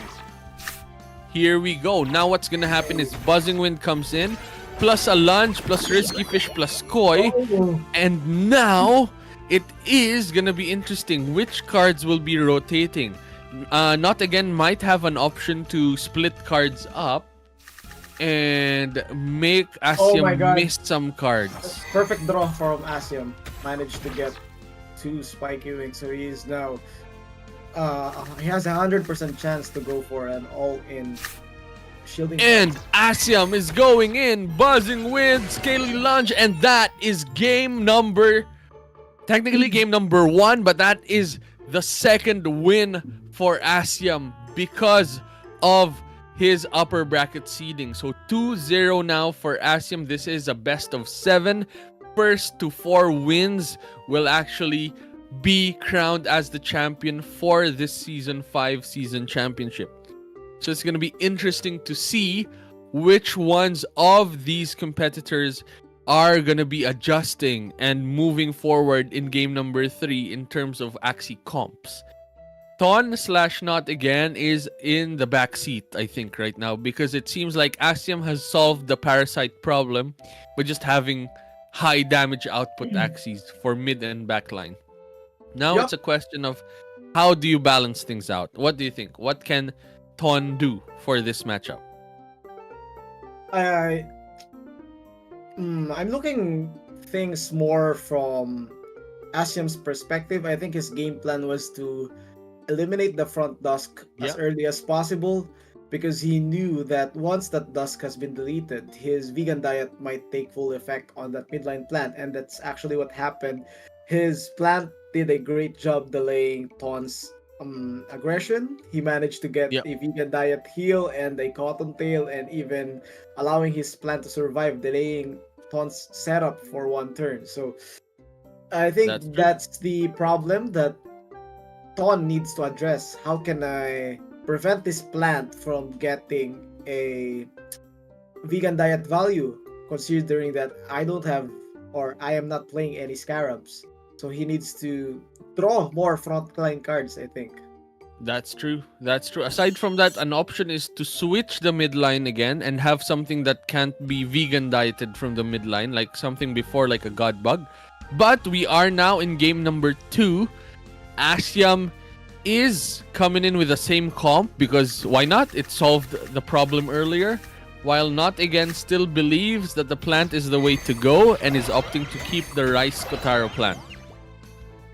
What do you think? Could things play out differently?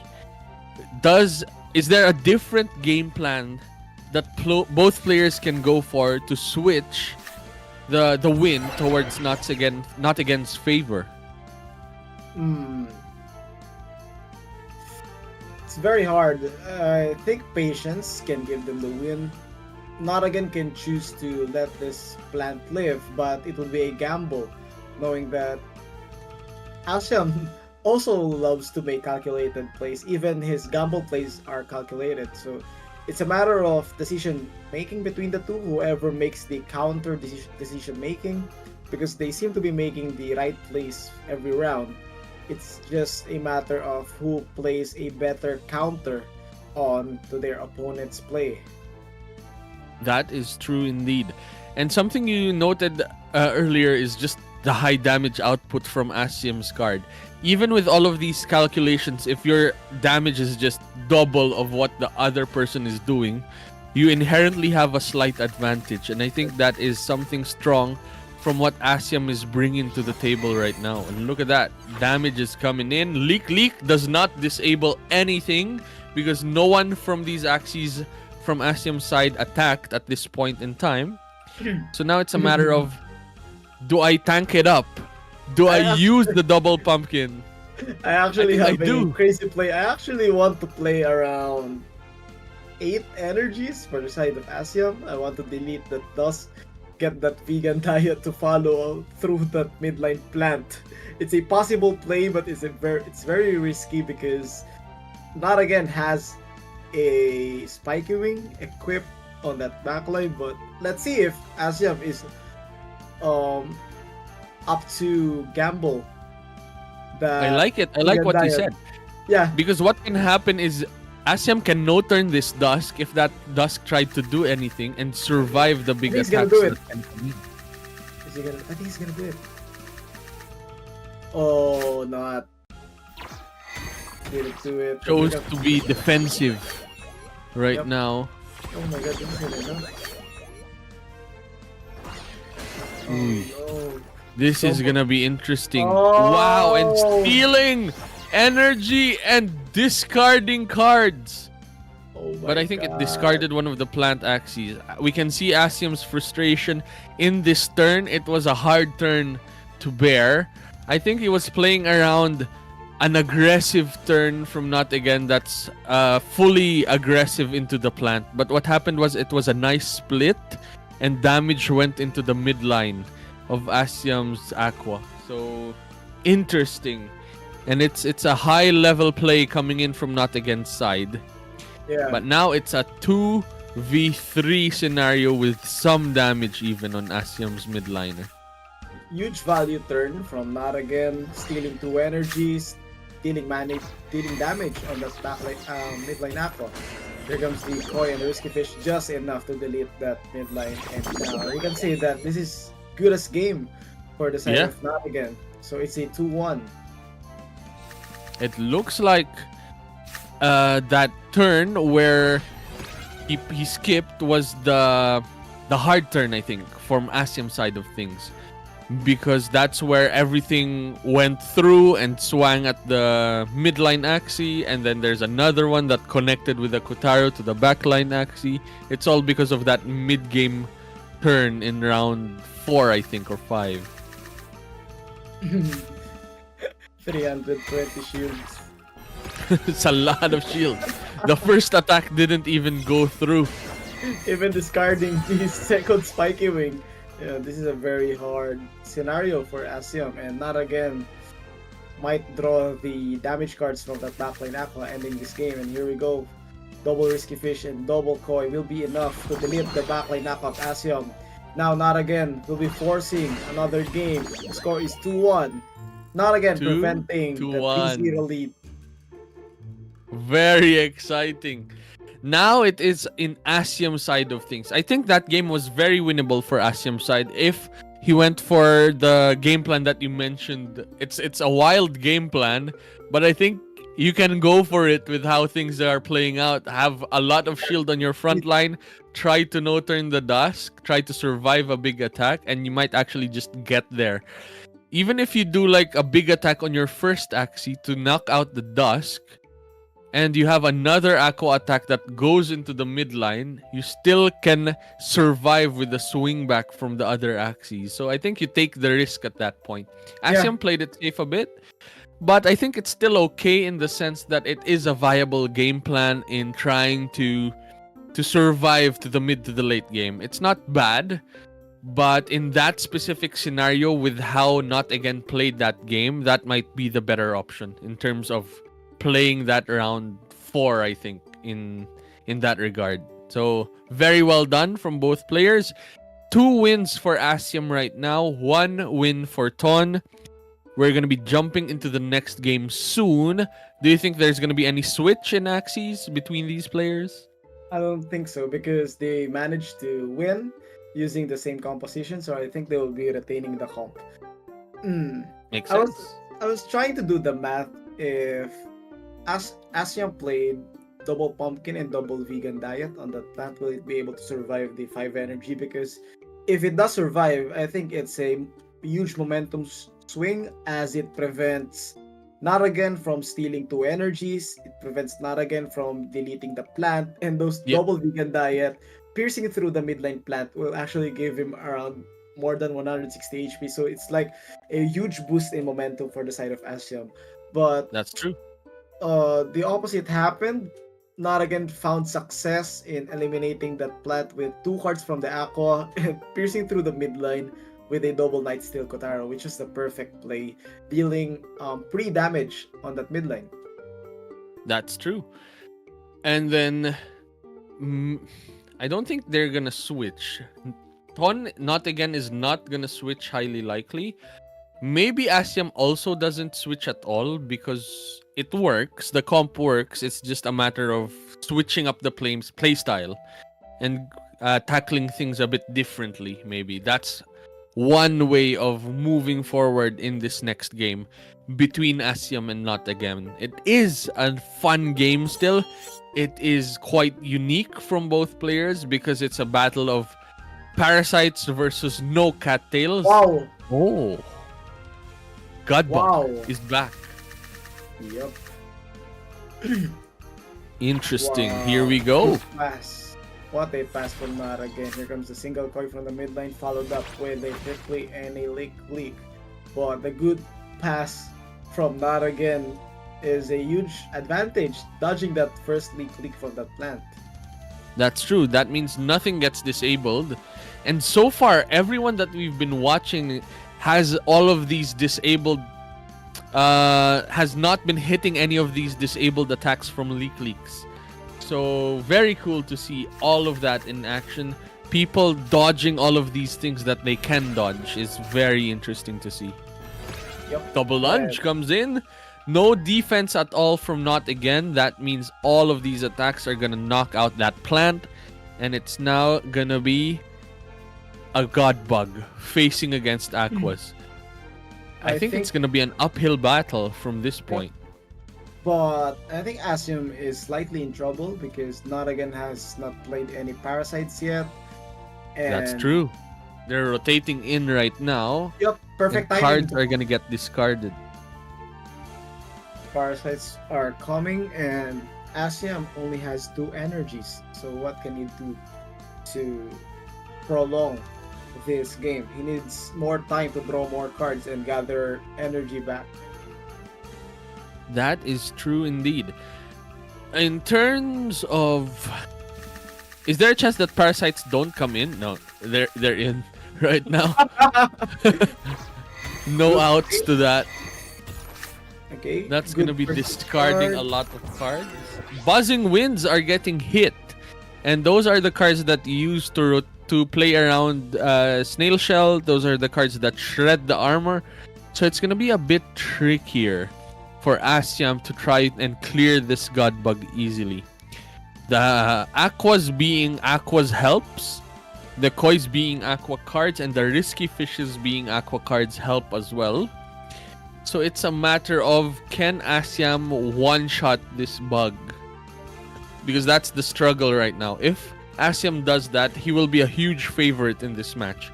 If not, it's gonna be the flip side, and Not Again is gonna be slowly clawing back with all of these parasites.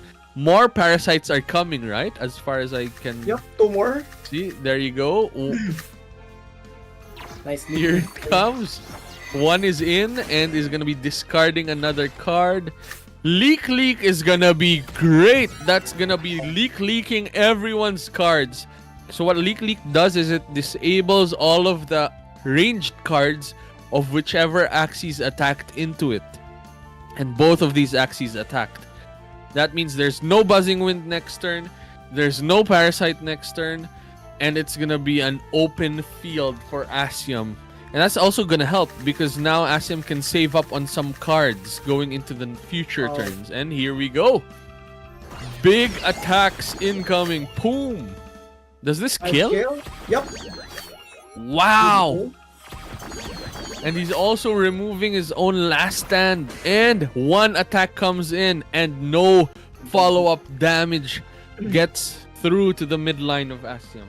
I think Asiam has the room to just play whatever cards he has on hand because he already saw the double koi and he knows that Ton doesn't have the amount of damage output to delete his midline aqua, so he just needs to play all the cards on hand. That is true. Buzzing Wind applies the fragile for 2 turns.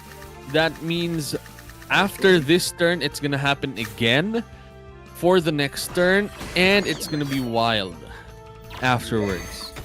Here comes the risky, followed up with a lunge.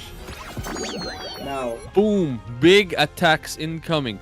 A cool thing about our tournament for today is whoever wins, we will interview for a bit and just ask a few things to find out how they were in this tournament, and it's gonna be cool to see their minds in that interview. Let's see that play out quite soon. Here we go. Big damage coming. Parasite is gonna discard some cards, and Asiam is gonna be playing off the top after this turn. Does he kill at this point? gets it go! It does! And Asiam is at a huge advantage. 3 wins to 1 win. And I think that is wild. That is him having a strong lead going in. We're on a best of 7, right? So there's a few more matches. Ton can still climb back up and win if he manages to solve what Asiam is doing right now. And well done to Asiam for clutching that victory for that game. I was trying to think why Ton chose to play the Godbug midline. I think he was predicting a Dusk adjustment from Asiam. But I do believe that having 2 sustainable midline and front line, a plant or a Dusk, is much more useful against a double aqua than a Godbug. How about you, Sir Reg? I think so as well, in the sense that you just need some time to make the parasites work its magic and break the rotation of cards. And because Asiam has such an aggressive lineup, you need something that slows things down. And having a bug in the mid line doesn't really slow things down if it dies to 3 to 4 attacks from Aquas. So I think you're right in the sense that Ton has the right idea of being a bit defensive, but I think you need to be all in on your defense and just have all of these huge HP Axies with all of these defensive plays, defensive heals, and just buy some time for the parasites to work its magic. Correct. So yes, I agree with your statement that Ton needs to flip this the script and be a bit more defensive to counter Asiam's offensive play style of just going all in with all of these lunges, all of these risky fishes, all of these kois. You have to counter that by slowing the pace down, I think. Sweaty game, according to the chats. Yeah, So, yeah, that's true. There's a lot of sweat from both players' sides of the field. It's exciting nonetheless, and it is a fun time. I can see RMZ is in the chats as well, the real RMZ as well. And hello in the Facebook live chat. So welcome to the stream, brother. We are currently in Season 5, Season Championship of Axie Infinity Classic. And Asiam is in the driver's seat right now. If Asiam wins this match, he is crowned the champion of Season 5. Perfect. If not, one. there's another game coming in. Oh my So god! it's exciting. 46 HP remaining. Or not again. Massive damage output for the side of Asiam, throwing the spiky wing lunge and a risky fish lunge. Massive damage as early as round 1. Now, the question is, will he spend more aqua resources to eliminate the plant, or will he gamble with a potential damage card from his front plant to eliminate the plant of Naragan? Personally, I think you want to save up on your aqua cards because you need that to clear the gut bug. So maybe he skips a bit and just takes the damage from parasites. Let you discard some of these aqua cards. At least you save up on the rest of the things. You still draw 3 cards from here. It's a matter of do you use them or not. And I think he's opting to not use it. using one of the lunch Perfectly. cards and saving the aqua cards. What a heads up play. Just testing the waters with one card and it worked. Not even a It follow-up cleared the from plan. good no good chill play from the side of Asiam. Now it's a 2v3. Not again with 7 energies. What's the game plan right here? He needs to get those parasites as early as now. Try to discard those aqua Yeah, cards. but I think what he's worried about is if this plant plays a leak and disables the parasites for next turn, it's gonna be a problem again.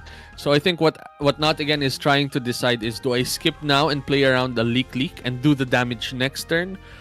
Or is there no leaks this turn and I try to dish out a lot of damage to this plant before the counter attack happens?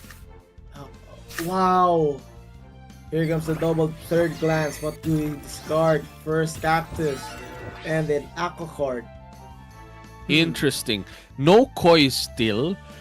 For no leak still from Asium's side. So that means leaks are still coming in, and that's at this point where Not Again is gonna be thinking, do I proceed or do I not proceed with swinging hard with my backline? I think he just is dishing damage now with the bug, with the midline, because it looked like he's just going all in with the midline. The question now is, does he deal damage with the aqua or not?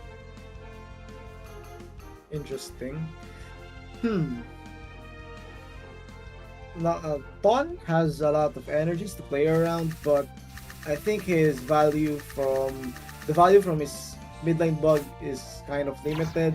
Here comes the spiky from his midline. Here comes the remaining parasites from his aqua. Double parasite, successful discard, but is disabled. Leak. Carab manages to connect with a leak. Disables the heal. Interesting fact right here is Asiam has 2 cards, but I do believe if he gets the right cards, he can regain the lead onto the later rounds. That's true, and there's no parasites this turn. Yep. Things are disabled from leak. So what happened is ranged cards are disabled, so there's no buzzing wind this turn, there's no spiky wing, and there's no parasite that's coming in for this turn. So nothing is gonna get discarded at this point in time. This can be a time to save on cards, or this can be a time to just go all in on the offense. And I think Asiam chose to do a bit of a split of in between, and that gets there as well. Wow, what an impressive play. So uses one attack to take the stun and let's Not Again remove the stun after this aqua deals its damage. What a heads up play from Asiam. Asiam successfully saving the first koi. The only struggle right here is Not Again has a huge chance of redrawing his parasites, and this discard could heavily impact the outcome of the game. That is true indeed. Now, it's a matter of, does Asiam go all in and just play cards whenever he sees the cards? And I think he's gonna be... Oh, he chooses to skip. Oh, he didn't get the koi though! Asiam has the double koi! Asiam has the double koi! Is he about to cry? That was his certain win condition. Just get the double koi and not let Not Again get a critical. And he's looking happy right now. Yeah. And he says thank you for the kois. Yeah, thank you for the kois. But to be fair though, he had 3 cards from his midline, so the baby! The baby is gonna play the kois. He's gonna click the final cards, and here we go, double lunge plus Here double we coin. go. 1, 2, 3, 4. Super speed up is gonna survive whatever damage comes in, and is gonna draw into 3 cards. Is gonna be faster than Not Again's Axie, and is gonna end the game. Look at the baby, happy because of the double koi that Asiam got. Look at that. Here we go, the final showdown. Do we have a champion for Season 5 of the Axie Infinity season championship. Let's have a look. Here we go, final turn. Whatever Asham draws, he's the guaranteed champion, and I would like to commend not only for his performances but also for his sportsmanship as well. You can see every time he loses on a high quality game, he just smiles there and admire his opponent for the level of skill that it showcased. So That's you. Picture for the finish. Here we go. Buzzing wind, risky fish, and that is it. You have a champion, folks, for season 5 of Axie Infinity Classic. Asium from Blooms is our winner. Wow. Let's go. It's the Asiam era, and I'm happy to be a part of it. Top one Well player done indeed. and a champion. What else can you ask? That's Yeah. it. That's the most you can do for Axie Infinity Classic Season 5. And Asium is the GOAT of this season. Well done indeed. Asium, how are things? How is life? That is next. We are going to be interviewing Asium real soon. It's been a wild ride so far. VMG, how have you felt about this tournament? Personally, I think this is one of the best Axie Infinity Classic season championship that I have Nice. casted. I really admire the players. I love the high quality of drafting, gameplay, decision making, and everyone played at their peaks. So it was very entertaining from my point of view. I didn't even feel like I was casting. I felt like I was watching and admiring the That's true. skills of different players. That is true indeed. G's in the chats. GG Asium era. It's still running is another question in the chats. Yes, it is. It just finished right now. Congrats to Ton. Well done indeed. Asium is with us right now. How are you feeling, Asium? Welcome. Let's go! Can we unmute the guy? I still can't believe it, Sir Reg. BMG, hello. Hello, sir. Congratulations. Well done, brother. You're the season 5 champion. You are now the best in Axie at this point in Yes. time. And you've proven it not only in this championship, but you're first in the leaderboard as well. So Wow. that is very impressive to see. Well done. You deserve all of these rewards, all of these praises, and it's very impressive indeed.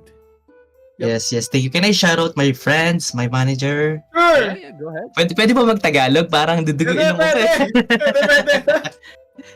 Go Siyempre for it. una kay God, thank you. Sa asawa ko, kay Alas. Sa manager ko, kay Boss RC, Best Manager, Boss Roman. Kay Boss Ken. Siyempre sa mga tropa ko, ang pinaka talagang mga tumulong sa akin. Si Nerao. Sana po, Studios. Free ni Rao. Sayang po yung skills ng mga tropa natin. Ni Rao, Windy, Mitsuya, yun, si Faint. Sana mabigyan ng second chance yung mga kaibigan nating magagaling para mas maging maganda pa yung Axie community. Marami talaga natutulungan. Makes sense indeed. So one question is, where does the name Asiam come from? Actually, it's my wife's name. Binaligtad ko yung Maika, kaya naging Akyam. Nice. Akyam, not Asham. Akyam. Yes. From Maika. Okay, makes sense. So taken. Akyam, well done, brother. Well done. Serious Thank you, second thank Well you. done indeed. Thank And you. any questions, VMG, from your side?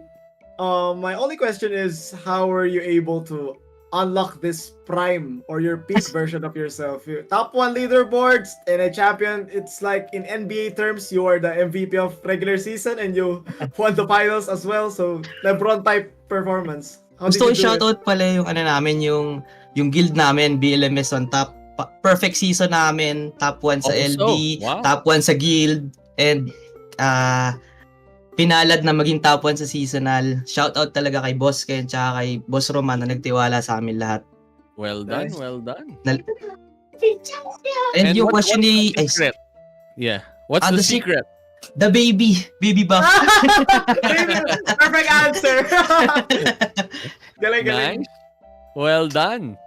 Well done. How many hours? Oh, he's gone. But I was gonna ask, how many hours does he commit to Axie on a daily Yeah, I basis wanted to know to as well. become a champion of this?